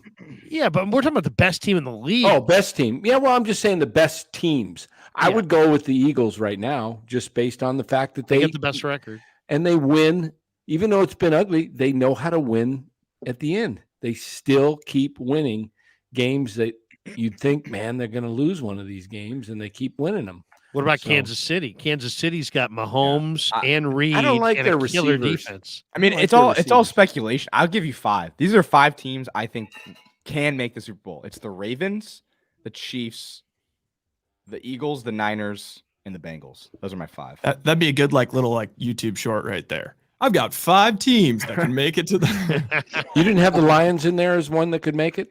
Lions could make it. I think Yeah. the Lions could. I don't But know. I just if think out of the Lions on out of the Pac-7. NFC, I think that their odds are a lot lower when you think about like the Eagles and the Niners. They I'm could be still the on- 1 seed though. I think they're gonna get the 1. Okay, if well, we had, you know if right now we did a draft, We should just do one. Yeah, Okay, let's do we'll that. let's do a draft right now. We'll do a All right. draft. What's the order? We'll who's the order? We'll let Danny go first. We'll go age. We'll let Danny There go we go. first. There we go. Finally get something. Age. We'll let Danny go first. He's been on the planet longest, and he'll be gone first. So, Hey, wait a minute. no, wait a second. I shouldn't say that. But did I say that? Does this thing work? No. Okay, so we'll do a draft, Super Bowl draft, and Danny, go first. Everybody gets one team that's going to win the Super Bowl. Is it a snake draft or are we going? How are we doing this? We'll do it. Yeah, we'll do a snake draft. So we'll go Danny up to Rye, to you, to me, to Baller. Baller got the 5-6. Okay. So we'll all each good. go with 2 Give it to me. picks. We'll snake draft it, and we'll go back and forth. So then Baller will get 2 picks. You know what I'm saying? Yeah. And then is this to make the Super Bowl? It's to win the Super Bowl. Oh, okay. Win the Now- Super Bowl. I will make one point before we do this. I think Okay. this, in a lot of years, I think there's a big advantage to being towards the top of this draft. I think that particularly this year, there's 6 or 7 teams that are all so close to each other. First of all, That it's- Danny's it's got the kinda first pick. interesting. He could take Cleveland. So you don't assume You're anything. right. You're right. Don't you're assume right. anything. Make All an right. ass out of you All and right. me.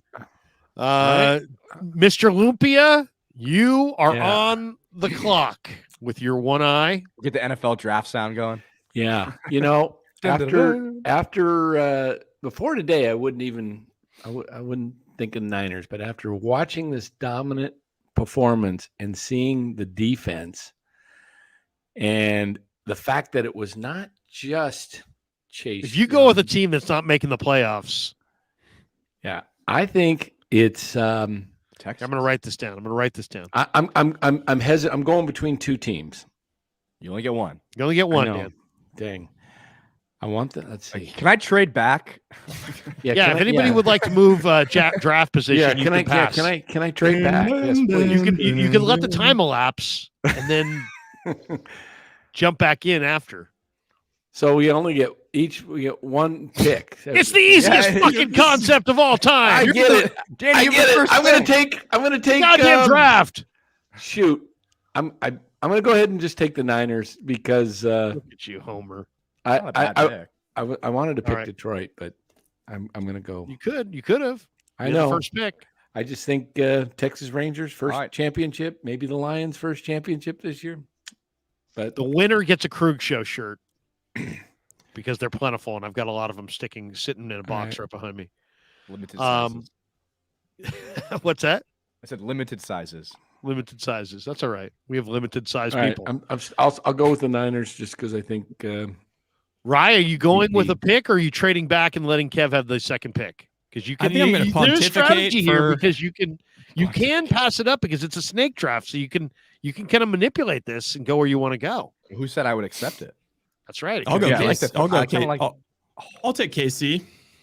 Damn. Rye goes with the Chefs, all because of Taylor Swift. Yeah. All right. We I was go gonna to the man who refuses to make his bed. This is made to my standard. I see shoes of don't there we take go. a Hey, shoe. man. Look at those. You don't shoes. have nobody on your back. Just leave it. Exactly. Just leave Are it. you wearing- I'll go to a man wearing a Tennessee Titans hat. What, Call what's that Tom. hat? Call DeVito's mom. Have her come in and make it for you. Mammoth Lakes hat. Mammoth Lakes hat. Yeah. All right. Go Yeah, ahead, get, Mammoth. get the DeVito quarterback of the Mets or the Giants. Get his mom. With the third there. pick in the Krug Show Super Bowl draft, Woolly Mammoth hat goes with I was gonna go KC, but I think I'll go. Anybody who picks somebody who's already off the board means that you can't follow directions and you immediately go to the bottom. Damn. That would be really bad if somebody took somebody that was already picked. I'm gonna go Eagles. I think that's safer than the Ravens. Strong. Eagles. Yeah. They've been there. I feel like Lamar in the playoffs is a little sketchy. Okay, so there's no Niners, Eagles, and Chiefs. By the way, those are the 3 favorites in Vegas. There we go. I'm gonna go with Joe Burrow and the Bengals. Okay. Wow. I like it. I'll go with Joe Burrow and the Bengals. They're last in their division. So Ballers up, huh? I know. They're last. They're in their last division. in their division. Isn't that I went with crazy? the last place team. The goddamn zombie Steelers. So how many, I like. how many picks do we get? Just one? Or are we going to go around again and It's get a a second snake pick? draft. We'll do 2. Getting 2. Yeah. Okay. So I'm the last pick the next time. Okay. Look at So look at according to my math, you guys left me Baltimore. You have get 2 Baltimore. picks in a row, doesn't You- he? I'm going with Baltimore, right? Which I think is, I think I got value there. I like them better than a couple of your guys' teams. And then I'm gonna follow it up with going with Miami. The Miami Dolphins, they got that high octane offense. They're gonna get Devon Achane back here soon. So, there's another team I was debating between, but give me Mike McDaniel, Tua. Wait a second. Wait. Tyreek Hill. Before you go again, He just did. I did. I went Baltimore and Miami. Okay. Oh well, Damon's now in the house. Does Damon want it? Do we let Damon in? Now What- Baller. Damon, this is what we're doing. We're having a contest here. We're deciding the Super Bowl, like who's going to win the Super Bowl. We're doing a And we're doing a draft. snake draft. And Baller just went with Baltimore. So we'll do. He went with Baltimore, then he went with Miami. Let's let Damon in here since he is here. And we'll take you want to keep Baltimore or Miami, Baller? We'll let you do it either way. I'll keep Baltimore. Okay, you keep Baltimore. Damon, so far, Danny went with the Niners. Ryan went with the Chiefs. Kevin went with the Eagles. I went with the Bengals. Baller just went with the Ravens. And now you have 2 picks Snake draft. in a snake draft. I feel like if I'm getting 2 picks, I guess I got to come in here and either take. What you said, the Ravens are off the board? Niners, Chiefs, Eagles, Bengals, Ravens are gone, and everybody else is still I'll there. give you some names just so you can fresh. No. your mind up. Let me take Detroit and Buffalo. That's good picks. Let me Detroit? take Detroit and Buffalo. I like there's a- Buffalo. There's a If those cliff two that teams falls are off after pick 10, definitely. Yeah, look, I what I think is right now the NFC is a 4-team conversation. And it'll be interesting to see if one of those teams falls out or if another team is able to muscle one of those teams out. But I really think right now it's Eagles, Niners, Lions, and who's the other NFC team? Cowboys. And the Cowboys. Yeah, that's the 4-team conversation in the NFC. In the AFC is a conversation between the Ravens, the Chiefs, the Bills, and Dolphins are still going to be in this conversation somehow, some way. And I think that the Jacksonville Jaguars still have a path to a 1 seed, believe it or not. In the AFC today, they got their asses handed to them today.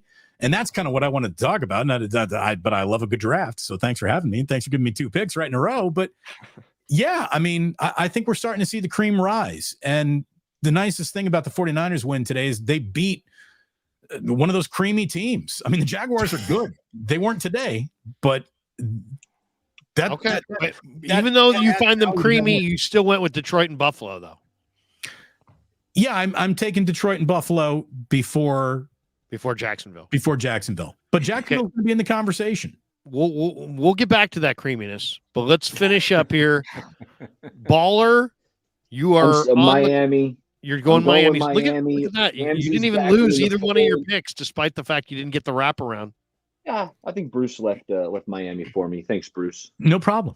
Okay, so what's left? I can either go with Cleveland, Danny's Cleveland, Jacksonville, Chargers, Houston, Dallas, Minnesota. Saints, Saints maybe, Seahawks. It's tough. It is tough. I'm gonna go. God, that is tough. I'll go with the Chargers. My at the beginning of the year I had Niners Chargers. I don't even think they make the playoffs. I know they may not make the playoffs, but They're getting beat pretty bad right now. I'll go Chargers. I'll go Chargers. Pass the alley-oop to Kevin. Kev, what do you got? I mean, so it's either Cowboys or Texans. Oh, Cowboys are gone. Cowboys. Oh wait, no, Browns. Cowboys are Danny's still. Browns. You know what? I'll go Browns. Fuck it. Defense. Wow. Defense wins championships. I'll go Browns. Okay, I'll take the Cowboys 100%. Dang it. They choke. So is it my pick? Danny. It's your pick. Who's Basically, right. Danny, the only teams that are even remotely would be Jacksonville. Yep. I'm looking at it right now. I'm going to Texans. go Texans, Seattle. or the NFC South winner. Or if you believe in Aaron Rodgers coming back. Talking high variance how about here. Houston's out there? No. Yeah, you can go Houston. I'm gonna go with the Jags. They got too much talent. Pick Okay. the Jags. So just to sum this up, Danny's got the Niners in Jacksonville. Rye's got the Chiefs in Dallas. Kev's got the Eagles and Browns. I've got the Bengals and Chargers. Baller's got the Ravens and Dolphins. Damon's got the Lions and Buffalo. All right, and I'll throw it into the chat. If you were in the chat and you actually had a C note on one of these two teams, whose team do you want? You want me, Danny, Rye, Kev, Baller, or Damon? Whose picks do you want? Who got the Philly and who else? What was the other? Kev got Philly and Cleveland. That's pretty good. Wild card. I think Rye's got a pretty good chance too because he's got Chiefs And who else, Rye? and Cowboys? Dallas. I mean, Dallas has a chance, absolutely. But it is Dallas. Baller's got. I think Baller's got a real shot with the Ravens. I don't know if I believe in Miami. Damon has a good shot. I think with Buffalo maybe coming off the pace. I like Detroit. I got the NFC's legit dark horse too. Yeah, the Lions are good. I think the Lions are pretty legit. They're probably going to end up with the Number top one seed seed. Lions. You know who I also think is pretty legit? Like the 49ers. And like, I love drafting with you guys, but are you guys already bored with that win? Were you No. We've been chopping it up. Okay, let me ask you one last question before we get back to this game today. If you did have $100 right now that you had to bet on a Super Bowl winner, who would you take? And let's say we all had the first pick. Let's go around the room real quick and say who you would bet that 100 on. Are we taking the odds into account? Yeah, you can take anything into account, really. But I mean, you obviously want to win. So who do you think's going to win the Super Bowl? $100. Eagles. Eagles. Damon's got Eagles. I mean, it's easy, right? Isn't that an easy answer, right? I mean, Eagles and That's Chiefs the chalk until pick. it's not, right? Eagles and Chiefs until it's not. I think that's a safe assumption. And I don't know if that week 13 game between the 49ers and Eagles is going to dictate who wins the postseason matchup between the two of them. Should we get one of those again? But I think that the chalk right now in both leagues is Chiefs and Eagles. I'm gonna stick with the Niners just because they went through their down stretch. They're determined this year. I mean, it's Super Bowl or bust this year for the 49ers. That's their mentality. They're not just trying to get into the playoffs. So the fact that they came back and trounced the hottest team in the league today in their home, in their backyard, and did it convincingly, and now you have a defensive front that was being talked about. Like, where's the defensive line, and how many sacks they have today? 6? 5 or 6? Let me see. 5 sacks, 4 takeaways for this 49er defense. Yeah. 10 hits on the quarterback, though. And So you're going. So Damon's going Eagles. Danny's going Niners. Rye. Ooh, begrudgingly Eagles, just because they've and also I think the real answer to this question will be decided this week. Who wins the KC Eagles game? think that's next Monday night. KC's favorite by 2.5 points. But yeah, they can win in the most ways. Like the Niners, as much as I love the Niners and think they have as good a chance as pretty much anyone, they still haven't shown that that they're able to like win a game that just starts out funky, because shit goes against you in the playoffs. Like you never know what's going to happen. Bad penalties, Injuries. Bad call here or there, injuries, turnovers, all of that kind of stuff can happen. And it's like, we've seen the Eagles come back. We see that the Niners, when they have control of the game and they can get up a touchdown, are awesome. But we have not yet seen the Niners playing from behind in obvious passing down opportunities succeed. All right, so we have 2 Eagles, 1 Niners. Baller? I'm rolling with the Niners. All year I've been saying I think this is the year. And while the last 3 weeks, some questions have kind of popped into my mind, this dominant performance has kind of solidified that thought that, man, this team, I think it's up there with the best teams in the league. And I think this is the year, fellas, the Niners get it done and bring home that Lombardi. So 2 Niners, 2 Eagles. Kev? If my life was on the line, I'd go Chiefs. I just there's so much trust there in the playoffs.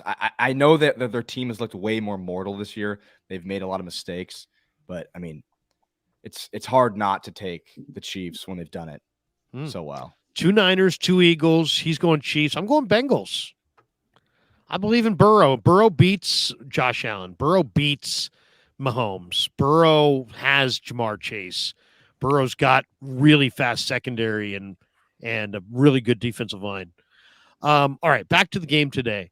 Well, mind if I just wrap up? Because it's an interesting discussion, and the reason why it's wide open is because it's wide open. And the team that is going to win the Super Bowl this year, I think, is among all the teams that we were just discussing. I don't think that there is a team that comes from out of the field of teams that we were just discussing that's going to be a Super Bowl champion this year. Who's the healthiest? It's just that simple. If this 49ers team, if this one today with a healthy Trent Williams, healthy Debo, a defense that plays like that, if that team shows up, I don't care whether you got home field advantage or not in a single game that you're going to play or how many playoff games you have. If what we saw today rolls into the postseason healthy, the Niners can 100% win it all. 100%. I mean, that's the thing that there is no momentum between games. There's no momentum between halves in some of these games. Okay. I mean, like to say that it's the Niners year. Well, I certainly hope it is. That would be incredible. But they're one Brock Purdy injury away from it all going away. Just like one Jalen Hurts injury. There is 8 more games. There's still a lot of football here. Get to the postseason healthy with this team playing like this. And yeah, holy shit, you can win it all. That's who the Niners reminded us of today. Okay. Let's do a reset for those who are joining us. We're an hour and 39 minutes into our live stream. Close to 700 people in the room. Appreciate every single one of you. We're brought to you by Pig and a Pickle, best barbecue in Northern California, New York style Italian sausage, Marin Auto Glass, Underdog Fantasy, and Mojo Fantasy. Thanks to all of our sponsors for sponsoring the Krueg Show. All right. And by the way, everybody here. Kev, of course, top screen there. That's my kid at Cal Poly. Rye, West Coast Smitty on X, West Coast Bias on YouTube, an OG on the Krueg Show. Dan Coach Emilio, also an OG on the Krueg Show. NorCal Sports Network is his channel. Bay Area Baller 18, one of my favorite content creators there is. Check him out on YouTube, Bay Area Baller 18. Damon Bruce, the Plus is Damon's channel on YouTube. Damon and I go back to the mid-1990s. We've known each other forever. 49ers Wake Up. There's a great chance to promote and by the way, 49er Wake Up tomorrow morning at 8 a.m. on both my channel and Damon's channel. We'll chop this whole thing up after watching the game again and digest all the angles. That's where I want to start. If somebody came to you and said, oh, man, I missed the Niner game. I missed it. Oh, and you could describe what happened today. Where are you starting? Where are you starting to the person that's like, baller, I missed the game today, man. Niners won. Awesome. Oh, I saw they blew them out. What happened in that game? What was the difference? What was the key thing? What would you say? Well, what's the first thing you say? This defensive line was spectacular today. Yep. Nick Bosa People were questioning where's Nick Bosa. He was the best player on the field today. Javon Hargrave was exceptional, and then Brock Purdy, man, Yep, nailed it. He was bot Purdy out there. He was a robot. He was decisive. He was making plays all over the place. Kittle, BA, McCaffrey, just sensational performance by Brock Purdy. Good rap. D-line. Kev, why don't we go to you? You probably have all kinds of co-eds down there. Oh, you watched the Niner game? Tell us about it. Make him sound old. At Cal Poly. It sounded a little bit like Razor. Kev watched the Niner game. Oh, really? Did they win?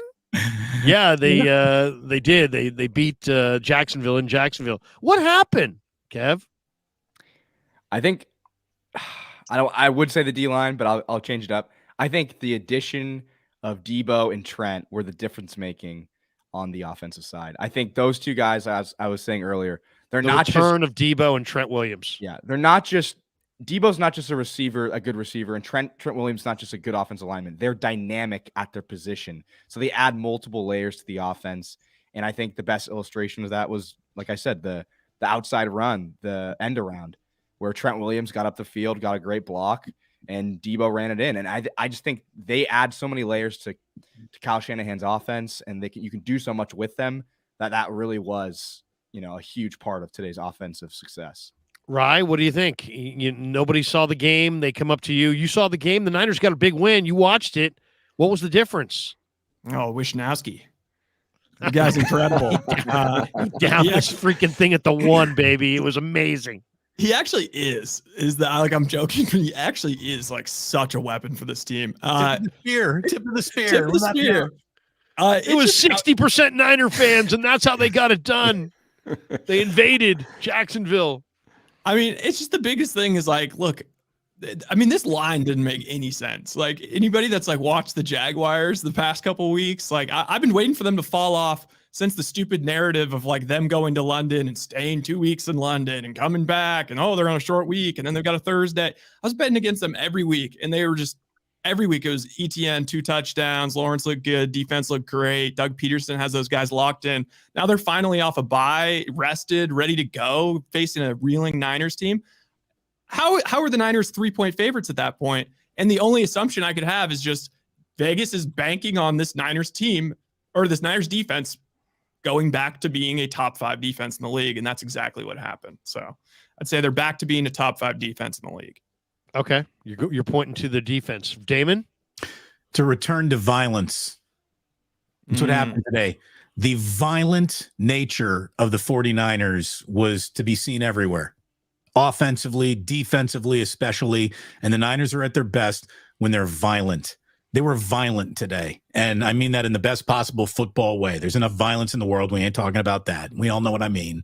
They were nasty. Brass knuckles, punch you in the face. Nasty football. And I'm glad that they proved it because I really did think that, and you even saw it when the Jags went to that screen game and they had maybe their best drive of the afternoon.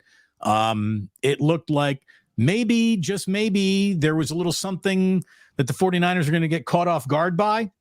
But Steve Wilkes came down from the heavens and put his feet on the grass. And that just reinstored some violence into this football team. Chase Young, he's not a cornerback. You're not going to need great cornerbacks if you're getting pressure like that. It was a return to violence. That's what I saw today. Danny? Yeah, I thought Steve Wilkes played an outstanding game. He looked good out there on the field. No, Baller kind of summed it up in my view best, took the 3 phases of the game. It was the defense, it was Purdy, and I can't remember exactly what the third one was, but it was great, whatever it was. No, I really think if you wanted one thing, I would say that the return of Bosa and the fact that Dre Greenlaw looked 100% healthier out there makes the entire defense different. With Greenlaw out of the they are a different defense. I think he might be the X factor. The unsung X factor is Dre Greenlaw. It's so interesting to me the way you guys answered this question, because Baller went D-line, man. The D-line took over, and Brock was awesome. Kev went with the addition, the kind of addition of Debo and Trent Williams, or the, bringing those guys back to the lineup. It was the difference. Rye went with, man, the Niners' top defense returns. Damon went with the return to violence and Steve Wilkes. Danny went with defense, Purdy, Bosa, healthy Greenlaw. I would say that the Niners took their weak link in coverage off the field in Oliver, replaced him with Thomas, and Thomas had the biggest play of the game and also really tight coverage. And I think the Niner pass coverage was the story. And then also just from being down there and around the team this week, I would say Purdy was just super determined to bounce back, and he was damn good. Purdy was damn good, but to me, the main difference was they looked fresher, but it was Ambry Thomas for Oliver, I thought was a huge, huge factor. And I know that's giving Ambry Thomas more importance than he probably really has to this overall defense. But I just think, like, if you have somebody who's wide freaking open, it's so easy. I mean, I thought Burrow, watching the all-22 of Cincinnati and Minnesota, those two quarterbacks just picked on Oliver. I mean, it was just Oliver. It's like, if you didn't know where to go with the ball, go with whoever Oliver's defending, and his coverage has been soft. So I think taking Oliver off the field for Ambry, freshening everybody up, and then just Purdy's resolve to just bounce back and be good today. That to me were the differences in this game. So, Larry, more credit to Ambry Thomas, or more credit to having just Oliver being off the field? And it could have been Thomas, it could have been Womack, it could have been anybody other than they Oliver. took you're only, the old saying, Danny, you're only as strong as your weakest link. Isaiah Oliver has been this defensive pass coverage's weakest link, and you took your weakest link off the field. And then I thought Ambry played well. I thought Ambry, he had the PI, which was bad, but other than the PI, and I just tweeted out, man, Ambry's looking good next play, like PI. So I jinxed him. But yeah, I thought Ambry probably taking Oliver off the field was probably the not having that guy who, was Kev pointed out in a tweet a week or two ago, had been giving up 100% completion percentage against 4 straight games. It felt like Lenore was the preferred player to pick on today from Trevor Lawrence when he did get things going. It looks like that, that's where they were trying to go with the ball. I thought that Charvarius Ward, again, who needs to foul while defending a bit less for sure. I thought that it was a lot easier to say that he had committed a foul more than Nick Bosa roughed the passer on that. I mean, Bosa to me, like, barrel rolled and had Lawrence land on top of him. That shouldn't have been roughing the passer, but we all know that the league has gone a little soft in that category. I thought that Mooney Ward maybe had the single best defensive play of the entire afternoon, where instead of it being 10-7, it was 10-3, because he made a great pass breakup in the end zone on Christian Kirk, and that could have changed just the feel of that entire game. So, you got to always have short memories. If you're a corner, you will get burned in this league. There is no, and that guy never got beat cornerback out there. There is no, like, Revis Island. There's no Dion really out there anymore these days. You're going to get beat. Even on a day where he got beat a couple times, I thought that Mooney Ward actually had a good game, and he certainly made one of the biggest plays of the day. Oh, I thought his hit too on who was that monster hit on? Was that Etienne? Where he smoked the guy, and they said that could have been a penalty. They looked at it 3 different ways. I showed his forearm. I think it was Etienne. Might have been Ridley. It was. He was coming across the field. It was one of those two, Larry. I didn't think that there was any malicious intent. It looked like he was almost trying to pull up a little. And right. you got Daryl Johnson talking about, well, it might have been a forearm shiver. And, like, not really. I mean, it was a falling player into the arms of a player who was looking to pull up and not catch a penalty, but it was on the edge. I mean, it could have happened. It was on the edge. RG Teamster drops this super. He says, defense played discipline, no hero ball. Yeah, I think that's well said. Also, guys, here is the scene from the locker room at the end of the game. Here it is, a little bit of Shanahan talking to his team at the very end of this game. Here we go. Hey, guys, we talked about it all. All right, guys. All right, one play at a time, just playing as good as we can. All right, 4 turnovers. Hey, D had 4. O, we had 0. I know how bad we all wanted this. I know what you guys have done and worked for this. All right, we'll get ready for next week, man. I think it's safe to say we learned our lesson. All right, from here on out, it's one game at a time. All right, let's go get it next week against Tampa. Let's get it. 9 on 3, 1, 2, 3. Hey! There you go. Always interesting to kind of see those scenes in the locker room. But what do you think? Are the Niners going to right the ship now? Have they righted the ship? Are they going to go on a run here, or do you guys see what game? I mean, obviously the Eagle game is going to be hugely challenging, but do you guys see the Niners going on a run here, or do you think you can't project anything off this? I think I see the Niners going into Philly 8-3 and Philly being 9-2. And the talk will be for the number 1 seed that game. That's my prediction. Niners are winning at least 4 out of their next 5. And the only questionable one is the Eagles game, but I see the Niners winning at least 4 of their next 5. I think if history tells us anything, they're going to go on a huge run. But I think the best thing, one of the better things that came out of this game is that no one got hurt. And I saw a tweet like Trent's doing fine. So if they can get even more healthy going into next week, I think, big run's coming. I think a big run's coming. I really do. I think they're gonna take care of Tampa. I think they're gonna take care of Seattle. I've said all year that I think they're gonna win in Philly. I think they're gonna go on a run until Christmas. I really do. And then Christmas, we'll see. We'll see what it's it a looks look like. good, feel good, play good league. And right now this team is looking good and feeling good and playing good. And I don't know if there is something to Nick Bosa's Chase Young is here. I mean, I thought that was easy to see. You could see just a different heartbeat across that entire defensive line. And, so much. If let's say next 5 games, there really is a 4-1 out there for them. They're about to go 4-1 in their next 5, which would set them up so incredibly well for what you want to be at the end of the year.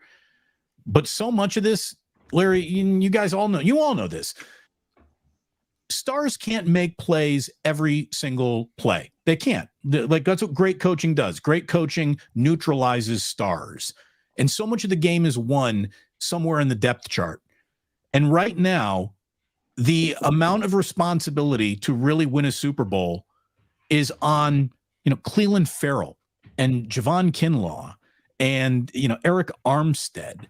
It's not going to be Nick Bosa and Chase Young that win the Super Bowl. It's going to be the other guys feasting off the attention that they get. And if, all teams are trying, is my 3rd best wide receiver better than your 3rd best corner? That's the question that every offensive coordinator is asking against the Niners defense. Can I beat Ambry Thomas? Can I beat, Isaiah Oliver? That's where the game is happening. So if the depth of this team starts putting up some gaudy type of stats, and now all of a sudden you got Eric Armstead flirting with an 8, 9, 10 sack year, and Hargrave keeps that up. That's where the difference between really good and great, I think, gets determined for this team. 2 last things, and then we're going to bolt for the door. I appreciate every single one of you guys. Tune in tomorrow at 8 a.m. on Damon and my channels for 49er Wake Up. 8 a.m. tomorrow morning. We'll break this whole thing down once again, do a morning live stream. And we have a new 49ers Wake Up logo. Ooh. We got a new logo. We got a new sponsor. All right, we'll talk more about that in the morning. Check us out tomorrow morning at 8 a.m. All right, it's time for the New York Style Sausage Company play of the game. Play of the game or play? Play. No, we're going to go play of the game this week. We have the audible from New York Style Italian Sausage to go play of the game or player of the game, and it is brought to you by New York Style Italian Sausage and our good friend Pasquale. We grew up with a Sunday dinner. We grew up Sunday dinner, and for those of you who didn't get that the first time, we grew up with a Sunday dinner. That means no matter. We grew up with the Sunday dinner and a pack of Camel non-filter. All right. Who is what is the play of the game? Who wants to go first? And there are no wrong answers. The play of the game. Who wants to go first? I'm going Bosa strip sack.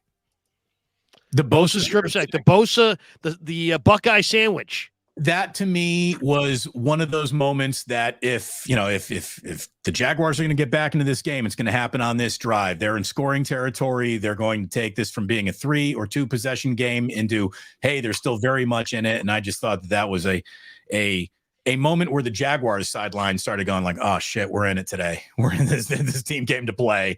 I thought that was a huge, huge momentum turn. It's a good one. It's a good one. I'm going to go Ambry Thomas. It was 20-3. Jags were driving. 2nd and goal from the 9. Yep. Could have punched it in, made it a 20-10, and then all of a sudden crowd gets into it. Things start feeling a little bit more tight. And the fact that it would have been a TD, but they took it down the field even after it was called back for the penalty and scored and put the game away. That's a good one. Right. I'm going Brock Purdy coming at a half. George Kittle down the sideline. Purdy, the pockets compressing in on him, and Purdy lays it out. 66-yard touchdown, longest touchdown pass of Purdy's career. And that put it at the score at 20-3 and kind of sealed the deal in my mind. Yeah, it's a good one. There's a lot of good plays in this game. Rye, what are you going with? Okay, I'll say just this. In terms of like the most impactful play of the game, I do think it was the first. It could be your favorite play of the game as well. It doesn't have to, whatever. I'm going to go with the Brock Purdy first touchdown. Just the fact that it was completed and that, Ayuk makes the catch. I'm just thinking in my head, like, it's a 0-0 game. If that's a pick in the red zone, like all of a sudden, the ghosts, the Twitter, all of it. It's Shanahan's. He's not him. People are typing in. He's not him. Yeah, he's not him. He doesn't have the dog. Never mind. But yeah, I mean, just the fact that you said, like, in hindsight, like Shanahan, like it took him like a while to kind of get over that play, even though it worked out. Like, could you imagine if it went the other way? Would have been bad. And I think he would have had Purdy on a leash. So I'll say that play. Kev, what's the play of the game in your mind? I don't know. I'm gonna do one that hasn't been said yet, but I was gonna go Purdy because I haven't said anything about Purdy today, and I just thought he's great standing in the pocket there. But I think an underrated play was the Jaguars' first drive coming out of half, where Bosa gets the pressure, which leads to an interception off the hands of Etienne. I think that is just like the game's not the game ceiling because it's still the third quarter, but it kind of was the game ceiling play because they're up 20-3. The one that Big B tipped into the air. Yeah, it was Big B or Etienne. I wasn't sure. It was Big B. It was Big B. Yeah, but it's just, that's the game wrecking play that we've been missing from Nick Bosa this whole season, and like there you go. He just wrecks the game. Chased him down back. Yeah, they get the ball back when it's 20-3. So I mean that just kind of sealed the deal. Those were all great, by the way, all great choices. I'm gonna go with a little bit more obscure play because that's the kind of guy I am. Danny went with the Ambry Thomas forced fumble recovery, but then the Niners got just the colossal idiotic penalty of all time, and that whole touchdown, which would have been a touchdown, gets wiped away. And it's 49ers ball on their own 19-yard line. And if you remember, he threw it to CMC on first down and went for 1 yard. Then on 2nd and 9, he throws an incomplete pass. So suddenly this the Niners are celebrating on their sideline. Now suddenly it's 3rd and 9 and the Niners are backed up on their own 19-yard line in a game. There's still plenty of time left. And it's only 20-3, so they're up big.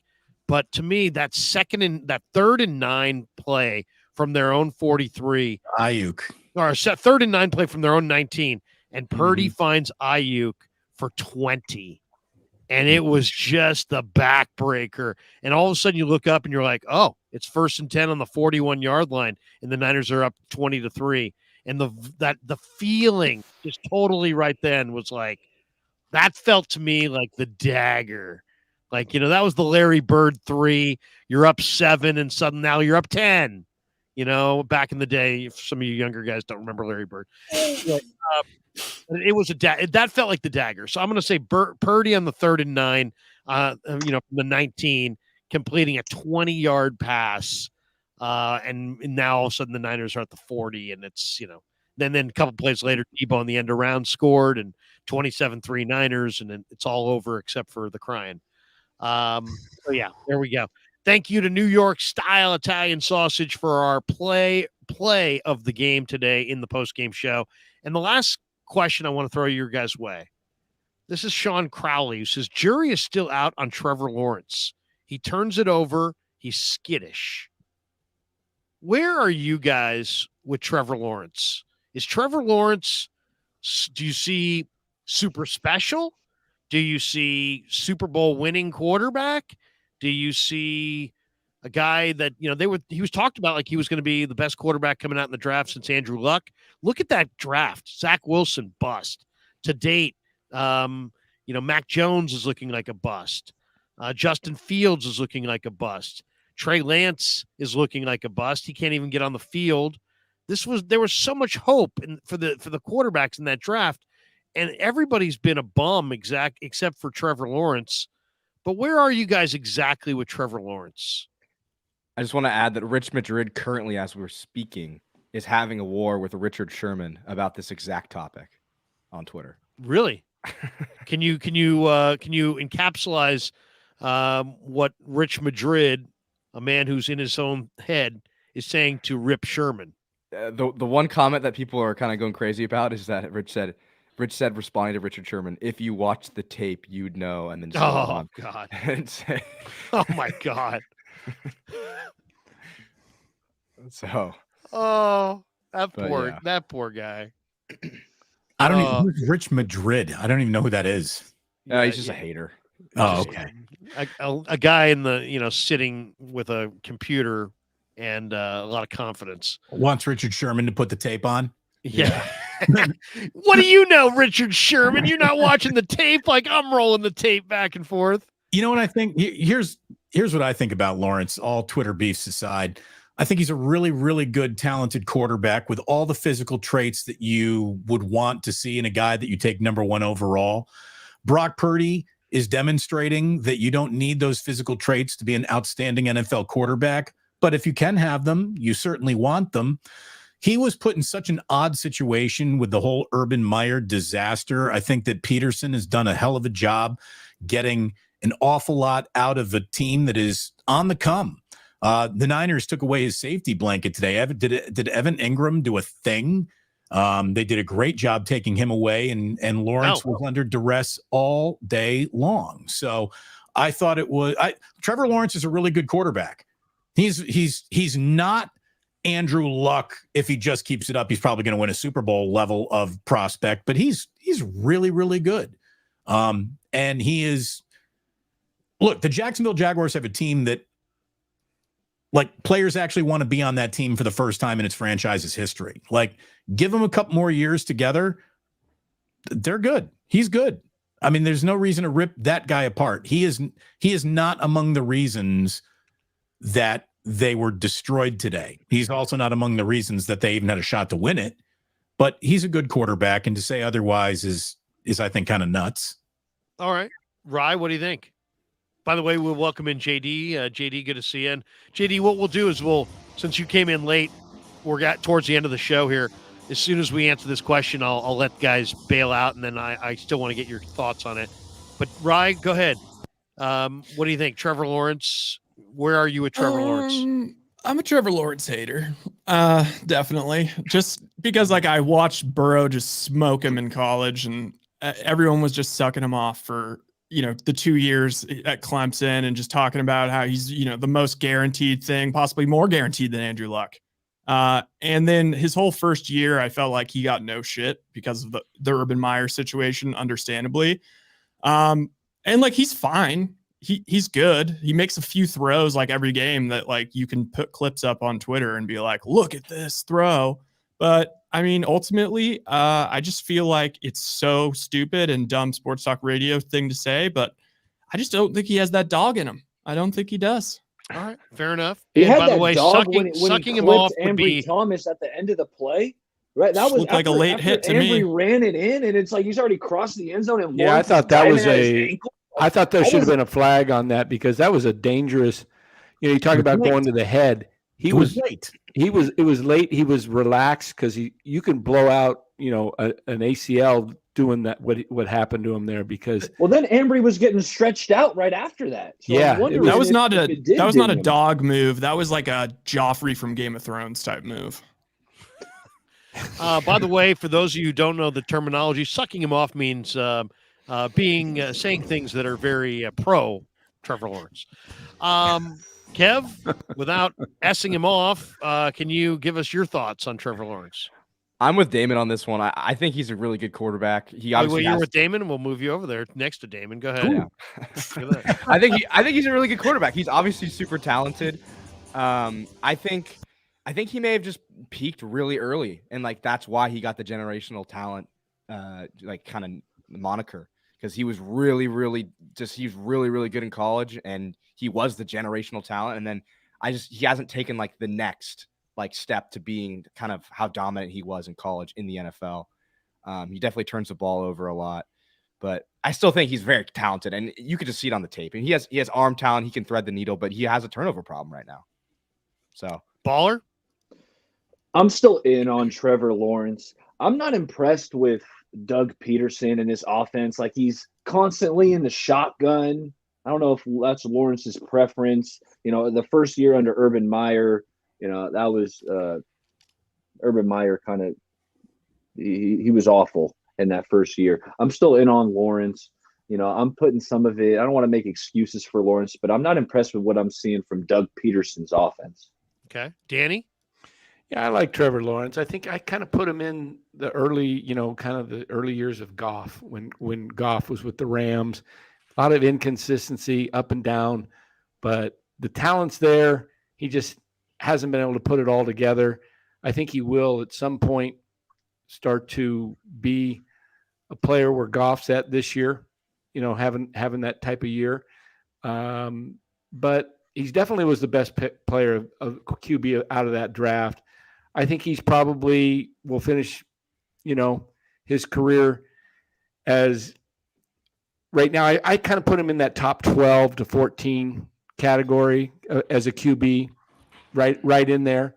I don't see him being ever a top 5, but I think he's a serviceable guy that you can get to the playoffs with.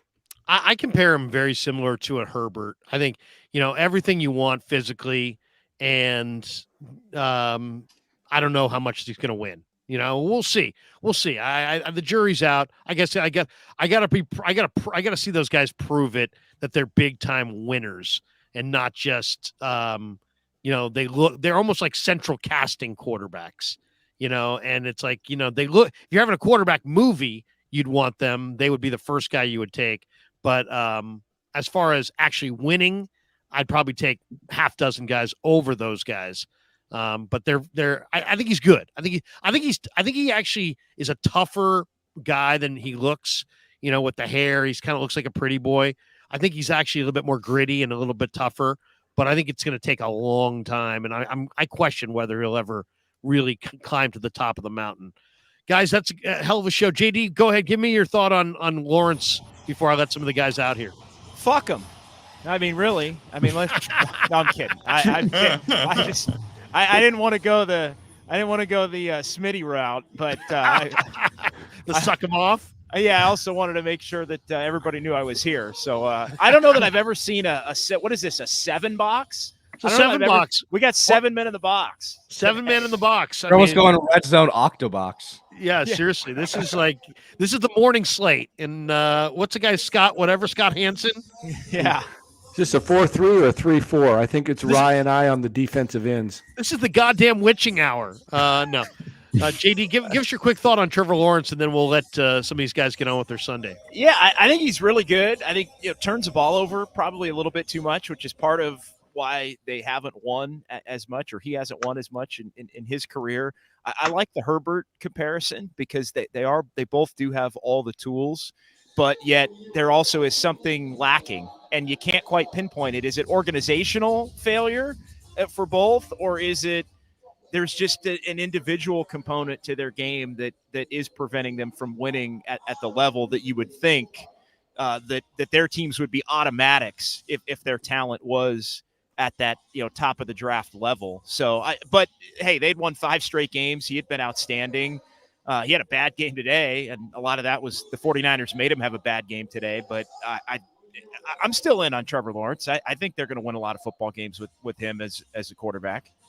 Good show today, guys. I'm going to cut it right here I'm going to let JD have a few more thoughts, but Baller, great stuff, man. Tell us what you got cooking on the Baller channel, Bay Area Baller 18. This is the part of the show where I kind of move everybody to the side and let everybody kind of see, so you can see everybody's show name on there. It's Bay Area Baller 18. I love everybody. We got almost 700 people in the room. It'll be an awesome thing if all 700 of you went and signed up over at Bay Area Baller 18. He does great stuff. He puts out great content. Baller, tell us when you're doing your next deal on your channel. Hey, it's going down tomorrow night. My Straight Out of the Bay show, me and 3 of my buddies, 8:15, right after Monday Night Football. We'll be live breaking this down. I might rewatch this thing a second time, formulate some extra thoughts, kind of lock in on some differences. But hey, dominant performance by the Niners today. The D-line, Brock Purdy, exceptional. Had a blast. Love breaking down the game with you guys in these post-game shows. Thanks for having me. And yes, fellas, subscribe right here. Bay Area Baller 18. Love you, brother. Have a great Sunday, man. Appreciate you. Did Damon already jump out? Damon I'm right here. Oh, where is he's under this New York style sausage logo. I'm under the logo. God damn it. All right. I'm under the sausage. Well, there he is. Now rise into the sausage. Good way to get out of the box, Damon. Seriously. All right, Damon, go. Everybody tune in tomorrow morning to the Krueg Show and Damon Bruce's channel, Damon Bruce Plus on YouTube at 8 a.m. for 49er Wake Up.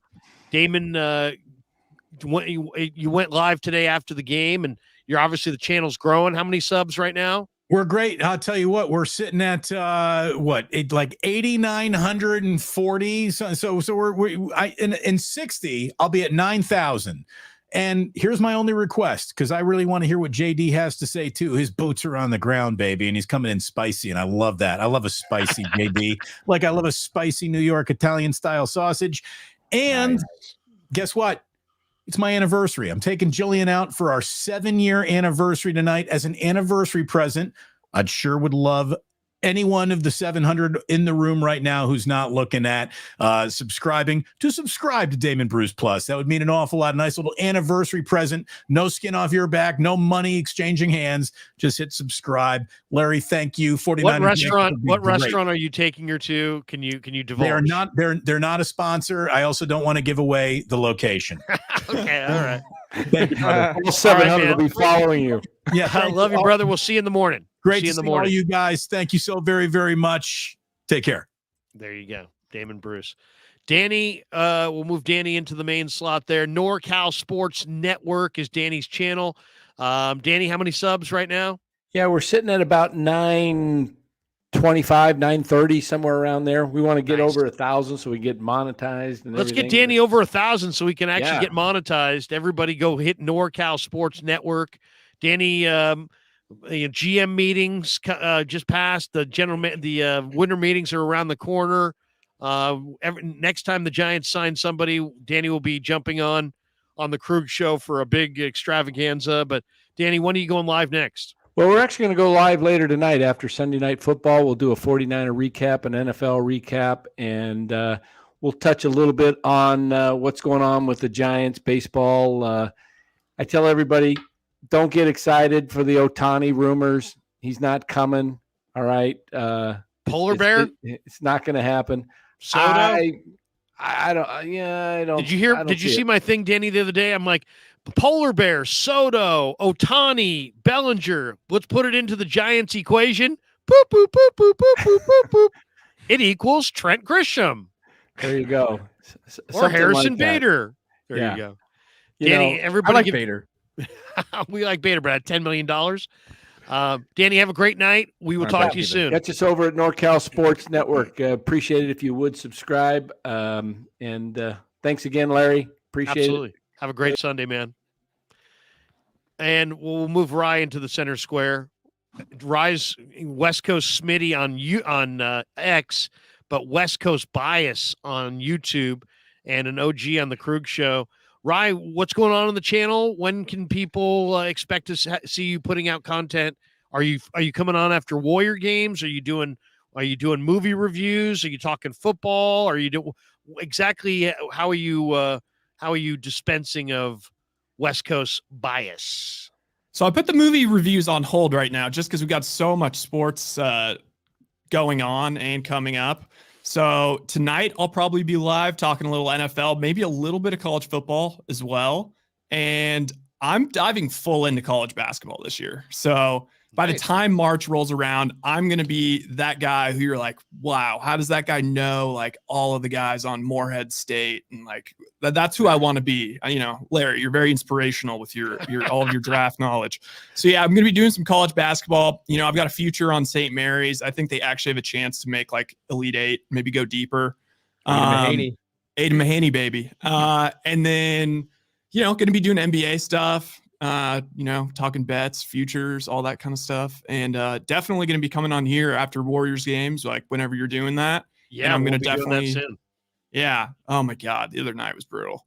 But yeah, the retroactive technical. We learned something new. The retroactive T. Oh God, it's frustrating. I've already gone 360 on this Warriors team like 3 different times this year. Okay. So yeah, West Coast Bias, please subscribe. We're going to be doing a show later today, probably one tomorrow. Going to be on with a Raiders fan who's probably just going to, pull his hair out as the Raiders find a way to lose this game. There you go. All right, Rye. Be well, my friend. West Coast Bias, guys. West Coast Bias. Go give him a follow over there on his YouTube channel. And Kev, are you hanging for JD or you got a jet? I'll hang. Okay, good. I will add one thing. Okay. Someone said that Rye's the best bettor on the Krueg Show. I'm pretty hot. this year. I'm in a little thing where I have to pick the spread for every game. I'm 57% through 81 games. Pretty good. Look at that. 57% is pretty sharp. Look at that. I'm just saying. Just saying. He's pulling in cash. Should give out picks. So JD, would you give us your thoughts on the game, man? We won't go forever here, but Sure. Where are you, by the way? Yeah, I'm actually at Chase Center right now. This is the first Niner game that I didn't cover in person this season. I had because the Warriors get the T-Wolves tonight, right? Yeah, the Warriors had the Cavs last night as well. The old home back to back, and the Timberwolves tonight. Rough So this was the one out of the first 9 now where I wasn't on hand in person. But it looks like it's going to be the only one, maybe. So that's some good news on that front. Be in Seattle for Thanksgiving, so looking forward to that. That's a pretty big game coming up, and then back at home next week when the Niners take on the Buccaneers. So looking forward to that. But yeah, watching at home on the couch, doing a little digital content for 95.7 The Game, and yeah, now at Chase and getting ready. About an hour, I'll be on with the pregame with Warriors Live on 95.7 The Game, and then the Dubs are going to play the Timberwolves, and I'll be on after. So we'll get that promotion out of the way and talking some Niners tomorrow with Steiny and Guru as well during their show. And then, so that's all good stuff. As far as the game, I mean, just what the doctor ordered for the Niners. I mean, get out, get in front early.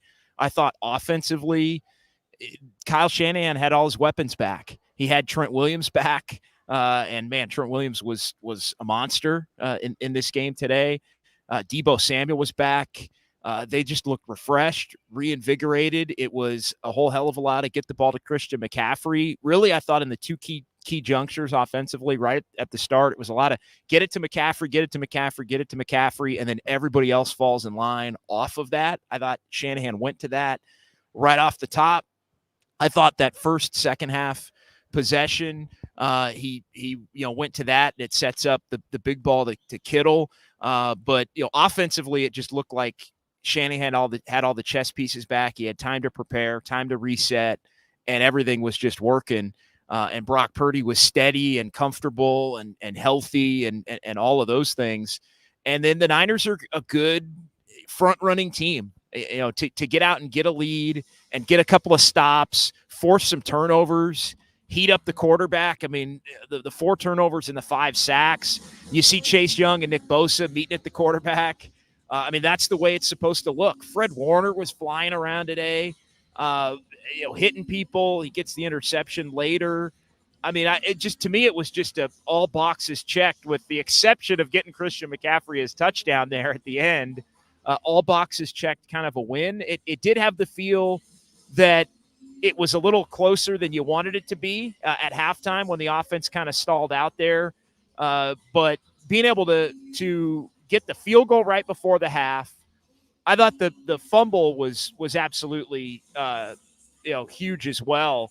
The forced fumble when the Jags were going down, looking like they were going to get on the board, but they hold the Jags to the field goal right before the half, and then they go down and match the field goal to be up 13-3 at the half and come out, and that little 10-0 run bridging the 2 halves. I thought that was what won the Niners the game. They go up 20-3.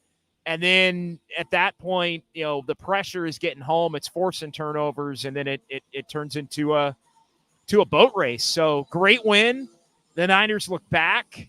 The defense was there. Wilkes on the field. I thought his exchange with Ambry Thomas after maybe the play of Ambry Thomas's career, where they're just kind of hyping each other up, and Thomas is almost saying, "Yeah, man, I'm doing this for you," or "I did it the way you want, the way you taught it." I thought that was a great little moment. And now it's on to Tampa, which I think is a game the Niners need to get, and then we'll see what happens with Seattle here the next couple of weeks before they play on Thanksgiving. Here's the one thing I thought was kind of weird. Why, if the Niners wanted to get CMC the record, I mean, okay, so they got this final drive. It's their 10th drive. It's fourth and 5. They call a timeout. They're on the 28-yard line. They run CMC for a first down. Then they call another timeout. Then they have CMC on a 1-yard run on 1st and goal from the 10. Then Darnold throws it to CMC for 6 yards on 2nd and goal. Then they try to run CMC on 3rd and goal from the 3. And then they go 4th and goal, and Darnold tried to throw it to CMC from the 5. Yeah, they put him out wide. Yeah. What I didn't get there is, why not, since everybody knows, if you really wanted to get him the record, now obviously, we're questioning garbage time here, but why didn't Shanahan, if you wanted to get him the record, just use somebody else to get to the 1? Just have somebody with a little stop route, and I think he was afraid they wouldn't get there. But was he afraid that he'd be viewed as pouring it on? Because to me, what you do is you say, guys, we're going to go a little stop route. You're just going to fall down. We're going to throw it low to Kittle or whomever, and you're just going to fall down at the 1. And then we're going to give McCaffrey 2 or 3 shots from the 1. Instead, they kind of let it be known that they were going to be going to McCaffrey over and over and over again. They just the whole defense was there to shut down McCaffrey, and then you wind up giving McCaffrey all these touches where he just got crushed.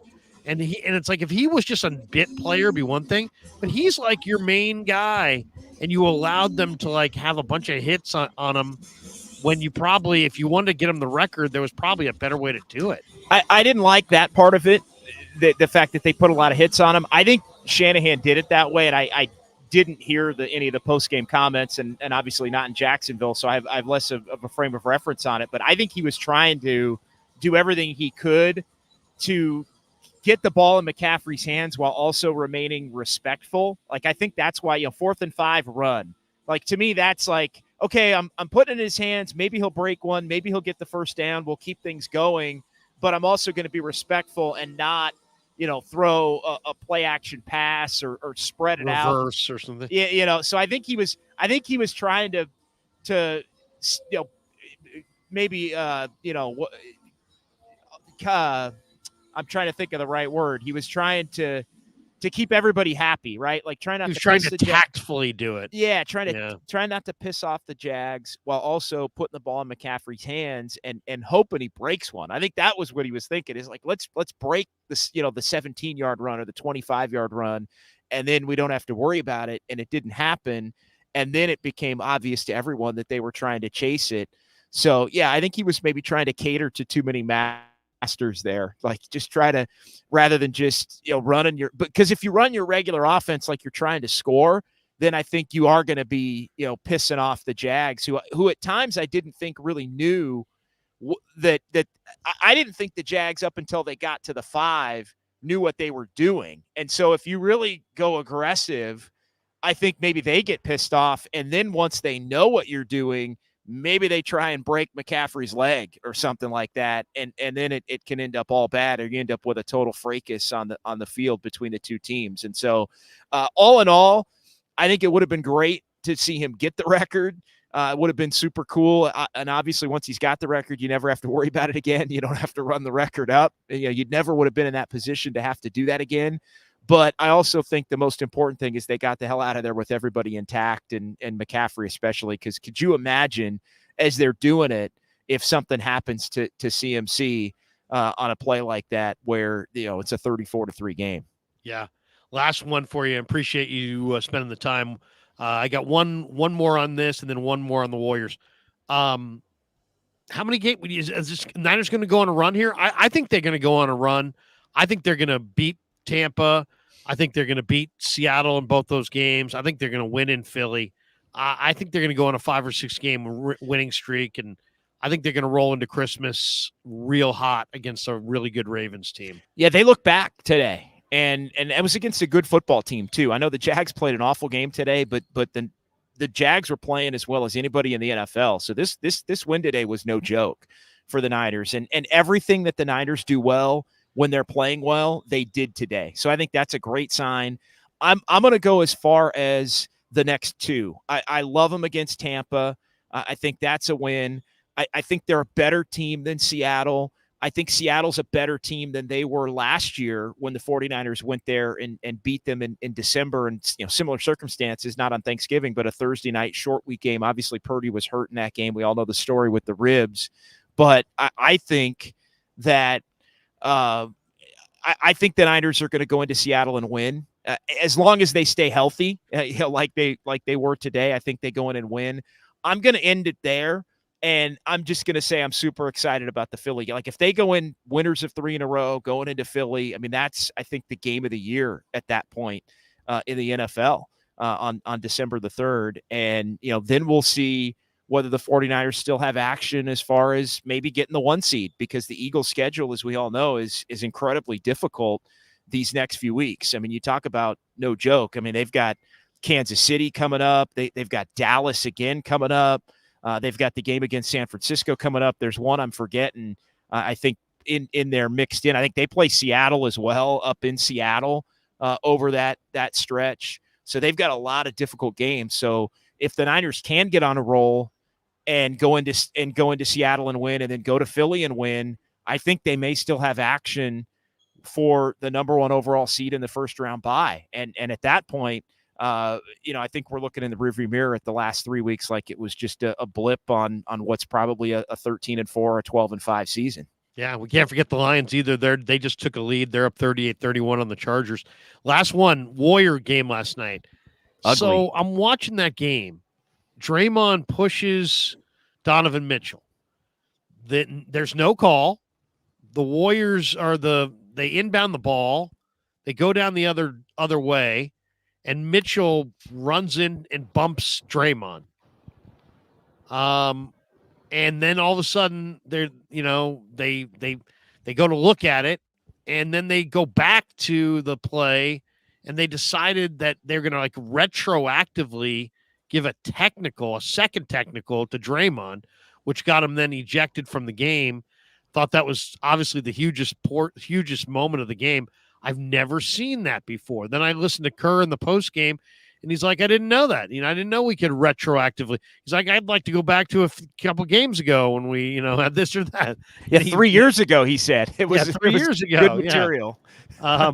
But what the heck was going on there? Is that within NBA rules, or are they making it up as they go? I mean, what was the story there? They're not making it up as they go. I didn't know that the extension of the rule existed at the level in which they used it last night. But the one thing I did know was the fact that you can, under replay, review all aspects of the play. So if you're reviewing an out of bounds play now, and let's say it's the ball's off me, Larry, it's your ball, but it really went off of you. So I challenge it and I say, the ball went off of Larry. Well, if I challenge it and say the ball went off of Larry and they review it and they see, the ball went off of Larry, but JD, you fouled the hell out of Larry and we didn't call it. They can then say, well, JD, the ball's off of Larry, but you fouled him. So it's a foul on you. It's Larry's ball, or Larry's going to shoot free throws, or whatever it is in that given situation. So they do have the ability to review all aspects of a play once there's a scenario that triggers the review. And the nature of Mitchell's foul, because it was a hard enough foul, and there had been some jawing going on between the two and between Draymond and others on the Cavs team from really throughout the second and third quarters. The game had gotten chippy. There was a lot of talking going on between the two. There were some physical fouls between the two teams. So the game had been on what I would call, from the official standpoint, it had gone into kind of a high alert mode, like, hey, something could break out or jump off here. So when Mitchell fouled Draymond that way, they went back and looked at what I think they deemed it to be an extension of the last play, because the two had been jawing and because it was consecutive, that's how they skirted the rule, or it was allowed to be included. It wasn't as if it was 2-3 play. Like if there had been another possession in between, then I don't think they would have been able to do it. But because it was on the consecutive possessions with hostile potential acts going both ways, that's how they got around the rule, or it became within the purview. I was surprised, Larry, and I didn't know this until the end of the night. I was talking to the great Raymond Ritter of the Warriors public relations at the end of the night, and I said, what did the pool report say? Because typically whenever there's some kind of question with the officials, the media can say, hey, get a pool reporter to go to the officials' locker room, ask him some questions about what happened. And I was doing the post-game show, so I have to duck out of everything. I had assumed that, there will be a pool report requested, and there never was. No reporter had asked last night for a pool report, so there was never an official explanation given by the crew chief, which I would have loved to have heard and been able to obviously relay in a weird situation. The Warriors going to win tonight? Tough matchup. Timberwolves are playing great to begin the year. Home heavy schedule for them. They won 5 out of 8 at home. They're 5-0 at home, but they beat Boston. They've beaten Denver. It's the Nuggets' only loss this season was up at Target Center in Minnesota. The Timberwolves, I think we need to slow our roll. I know people in NBA circles are kind of saying, hey, could this team be a kid? I don't think they're a contender necessarily on November the 12th. I think they're a really good team. They play physical basketball. They bring the crazy a little bit. Anthony Edwards is a flat out stud. They take on his personality in terms of physicality, and Gobert's been terrific to begin the season, and Towns and the Warriors have been able to make both of those two players look silly at times. So I think that's a window, even though they have size and length that typically gives the Warriors problems. The Cavaliers' size and length gave the Warriors a lot of problems in the two matchups this last week. I think the Warriors are looking for a bounce back. I kind of feel like the Warriors are going to split the two with Minnesota. They play them tonight and they play them again on Tuesday at Chase. Part of that, trying to cut down on travel, the NBA having some of these teams come in and play back-to-back games in the same city. The Warriors have that with the Thunder. The Thunder come into Chase and play Thursday and Saturday, 2 games in the same city, trying to cut down on some of the league-wide travel. So I kind of feel like with the way the Warriors are going, this is a split. Minnesota gets one. I don't know if it's tonight. The Warriors get one. I don't know if it's Tuesday. But suddenly, all of the little questions that, because the Warriors had been winning games close, have popped up that had been questions even when they were winning. Where are they going to get secondary scoring? What's going on with Wiggins and Klay Thompson? And how will they handle teams with size like Cleveland and Minnesota? So this is a good test on the second of a back-to-back. It looks like the Warriors are going to have everybody, with maybe the exception of Gary Payton II. JD, good stuff, man. Have a great night. Always good. We'll check for you tomorrow on 95.7 The Game with Guru and Steiny. That's a 10 a.m. to 2 p.m. show. Have a great night. Thanks for jumping in on the Krueg Show, brother. Thanks, Larry. Thanks, Kevin. Apologies for being late. I was trying to get the heck out from the East Bay over to Chase here for the game tonight. So we'll talk to you next week. No Thanks, sweat. JD. We'll talk to you soon. The great JD in the house for the Krueg Show. All right, we're coming down the home stretch. We do have one more starred chat I want to get to here. Niner Gold says, Larry, please ask Kyle if he goes to the booth for the Embry touchdown. What he means is there was jokes about how like Shanahan should go to the booth because he was on the field. Because you know how like that, yeah, he was on the field during that penalty. So was Johnny Holland. So were the players. Yeah, that was not a great moment. But Purdy picked him up after that. There was no doubt about that. Kev, good stuff, man. By the way, we have games going on right now. Yeah, I was literally just going to say, if you are about to tune out of the Krueg Show, I'll tell you where you need to go. You need to go watch the Lions and the Chargers. They just tied it up with 3 minutes left, 38-38.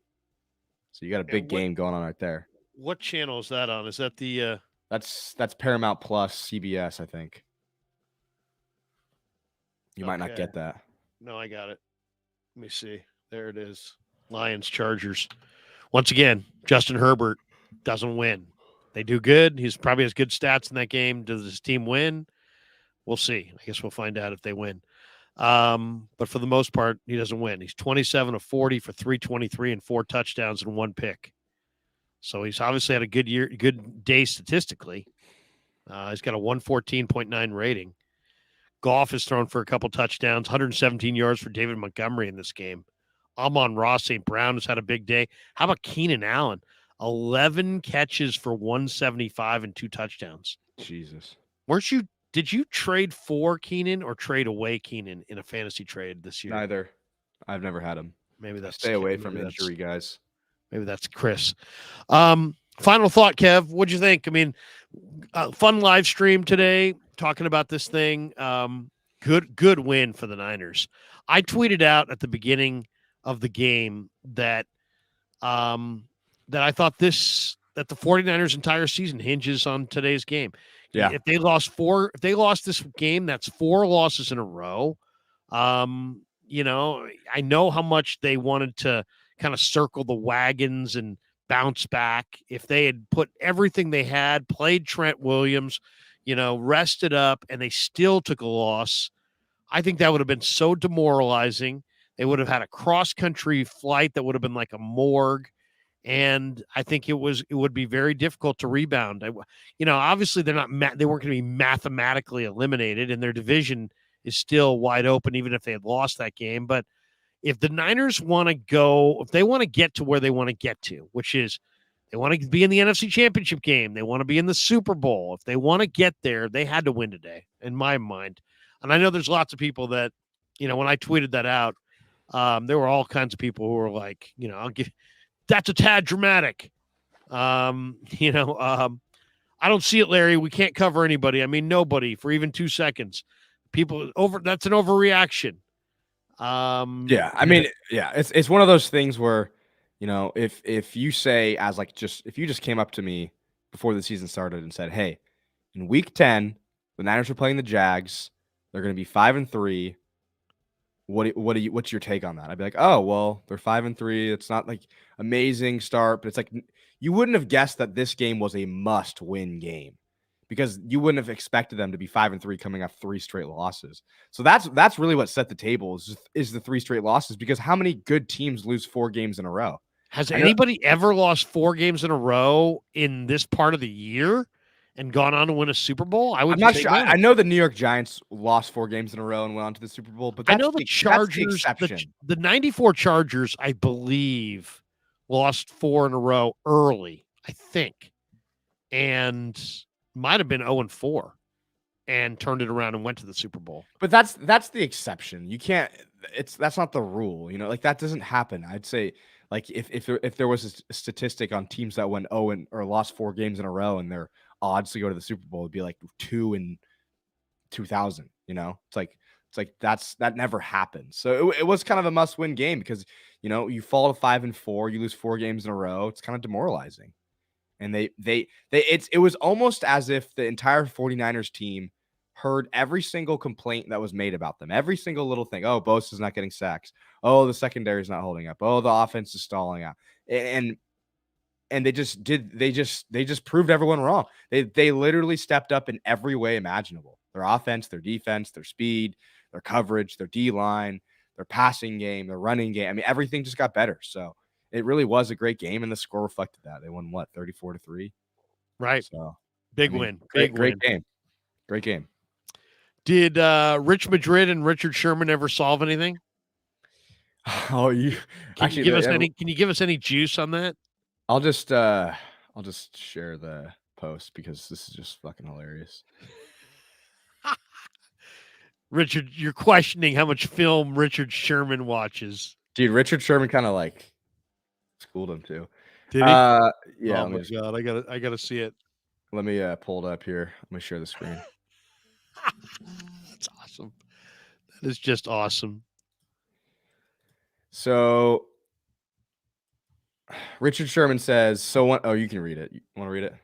No, go ahead. You can read it. Okay.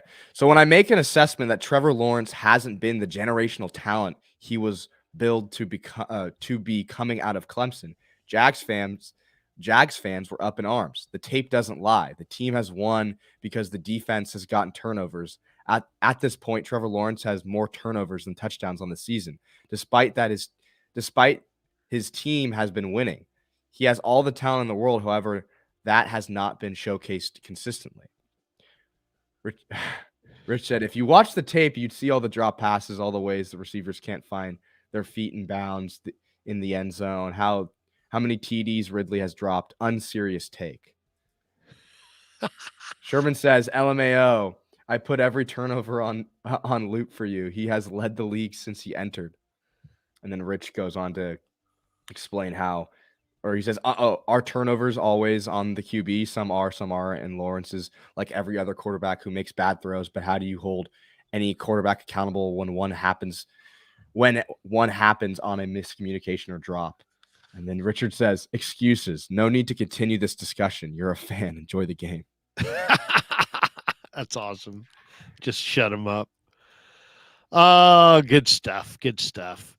I do, it's funny when if Purdy had thrown that pick to Ayuk, the ball they threw to Ayuk, if that had been picked, oh my God, people would have been all over Brock Purdy. I mean, think about all the haters out there that would have just been absolutely crushing Brock Purdy. I mean, yeah, but that was a bad throw. I mean, it was a bad throw, but I'm just saying that's what I'm talking about. It's like, if you want to say it's a bad throw, it's still a bad throw.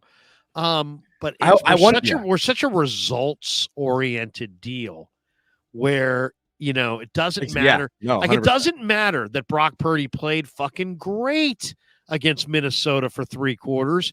And then he threw a couple, bad picks after he was concussed. It doesn't matter that Brock Purdy was the best 49er on the field against Cincinnati for 3 quarters. He threw 2 interceptions late, and that's the bottom line. Yeah. The NFL is way more emotional in like how it looks and like what have you been doing lately? And it's like I feel like in the NBA, it's almost the opposite. It's almost always like, what's the bottom line stats? So he's averaging 32.8 a game, and he has this many assists per game, and it's always like accumulation. Where the NFL, it's like on a week-to-week basis, all you talk about is, this week it's going to be CJ Stroud, and you're not going to be talking about Burrow. But last week it was all about Burrow, and it's just like everything changes so much because there's only so many games. You only have 17 games, 17 games. So it's like you play good in this game, your stock goes up way higher than if you played 82 games like in the NBA. So that's just it's kind of a dramatic thing. And that's also kind of why the NFL is popular, because it's like 1 week does change everything. It changes the outlook of your game, of your season. If you're the Bengals beating the Niners last week or 2 weeks ago, that was a huge change in percentage of what you felt in your team. They went from being a team that was 4-3, and then they beat the Niners and destroy them on the road. All of a sudden they're in the conversation for the top 5 teams. So that's probably why the NFL is really popular. Oh, I know. There's just tons of people. Bazi Mian says, there's the other hater whose name I forgot, M. Patel. Yeah. Where's M. Patel today? As Purdy throws for almost 300 yards, 3 touchdowns, and they rout the Jaguars 34-3. Where's M. Patel? Where's all the people who said that the Niners were going to lose to the Jaguars and that the Niners offense was a joke and Kyle was a joke and it's all on Kyle and it's all on Brock and it's all on – where are those guys today? Hey, by the way, I did my first mock draft, and man, I just want to throw you some throws for the hardcore fans out there. Throw you some names that guys that I really, really love that I mocked to the Niners in this latest draft. Terrion Arnold, the corner from Alabama, got to go watch him. Xavier Legette, a wide receiver from South Carolina, got to go watch him. Cedric Gray, a linebacker from North Carolina, got to go watch him. Jerry Rice's kid, Brendan Rice, is legit. So legit. SC lost last night to Oregon, but Brendan Rice was terrific. Jerry's kid is good. A running back from Ole Miss I'm hot on is Ulysses Bentley. There's an edge rusher who his name's Yabi Oki-Anoma, who plays for Charlotte. It's his 5th team. He was a 5-star recruit in high school. He went to Bama, transferred to Michigan. I mean, the guy's been everywhere. He's been at 5 schools. He's been kicked off of three different teams. Played for Tennessee Martin, but he's an edge rusher. You got to see the film on this guy, Yabi Oki-Anoma. And then Sundiata Anderson, the edge rusher from Grambling. Love Sundiata Anderson. Tavondre Sweat, the big defensive tackle from Texas. Leatu Latu from the edge rusher from UCLA. Benjamin Urasek, the tight end from Stanford. So those are the ones that I'm really hot to trot on. There's an Indiana linebacker I really like as well. And I love the kid Latham, the offensive tackle from Alabama.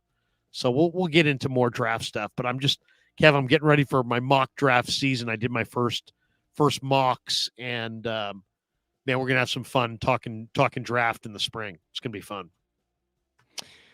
I haven't done any scouting, but I do watch college football. You do. I know you do. I watch college football, but I can't give you because all the guys that I think are good. Like I'm not like locked into the games because I don't care like that much. But I think the one player that's probably impressed me the most is Keon Coleman. He is impressive. The receiver. Keon Coleman from Florida State. You talking about? Yeah. Oh yeah. Florida State's got some dudes. They got some serious dudes. Jordan Travis. M. Patel is in the chat, and he's now shouting obscenities back at Bazi Mian. Oh, it's a great day. All right, that's going to do it for us. Kev, what do you got cooking the rest of the night? Are you wagering anything tonight on the NBA? Are you wagering? What's the Sunday Night Football extravaganza? What are we getting tonight? Oh, it's pretty bad. It's Raiders Jets. I think I like the Raiders. I'm going Jets. What? Did you see the Jets last week? That's a great time to back them. If that's what you think, that's a great time to back them. No, you're not going Jets. I'm going Jets. I follow some people that are really smart and they go Jets, so I'm just taking it. Really? I don't have a strong lean. Yeah. I don't have a strong lean. That's for sure. Yeah. Get me down on Raiders. It's Raiders +2 at home. You want Raiders? Wow, the Jets are favored. Oh, maybe I have to stay away. I have Jets +1 because I was early on the line. I think I got it like last week. So. Didn't they see the Pierce speech and the Raiders? This is like the philosophy of the people that I listen to, and it honestly it's kind of a winning strategy. It's kind of like you fade the like week after like kind of mojo. Like the Jets are at an all-time low, and the Raiders are at an all-time high. So it's like the line value is going to be on the Jets. Does that make sense? Lions beat the Chargers. Herbert loses again. There he is with his fat stats, 41-38. And I picked them to go to the Super Bowl, the Chargers. That's unbelievable. Yeah, I like the Raiders tonight. I like the Raiders. Raiders +1. Yeah. Give me on the Raiders. All All right, that's going to do it for us. Thanks to New York Style Italian Sausage. Thanks to Marin Autoglass. Thanks to Underdog Fantasy, Mojo Fantasy. Thanks to New York Style Italian Sausage. If you want a free jersey, go sign up for Mojo. Make a deposit using promo code Krueg. I think there's only a handful of entrants, so we're talking about. We're giving away 2 jerseys on Thanksgiving. Yeah, and I think you have a really good chance of getting a free jersey if you just do that. And you get to use an app. That's pretty fun. And you get your first deposit doubled. So, I mean, come on. What are we doing, people? Bucko Sports, another guy who's always after me about my affinity for Brock Purdy. Larry accepting he was wrong. Wow. About what? Often wrong, seldom in doubt. I'm not even sure. What was I wrong about? I'm not really sure. But I'm the guy who, I'm a married guy. So I'll say, hey, honey, I was wrong. I've learned my lesson. Good stuff for everybody. Thanks to everybody. Thanks for the supers. Really enjoyed the post-game show. We had a lot of fun today. 49ers bounced back in a huge way. That was an enjoyable game. Brock Purdy completed 73% of his passes. The Niner defense, 5 sacks, 10 hits on the quarterback, all kinds of turnovers, and it was fun to watch. Can't wait to watch it again later tonight. 34-3. Join me tomorrow morning at 8 a.m. with Damon Bruce on this channel and his channel, our dual channel 49er Wake Up tomorrow. For Kev, I'm Larry. Kev, have a great night, brother. Love you. And thanks to everybody. Peace. Yeah, never met a man I've been scared of. Careful,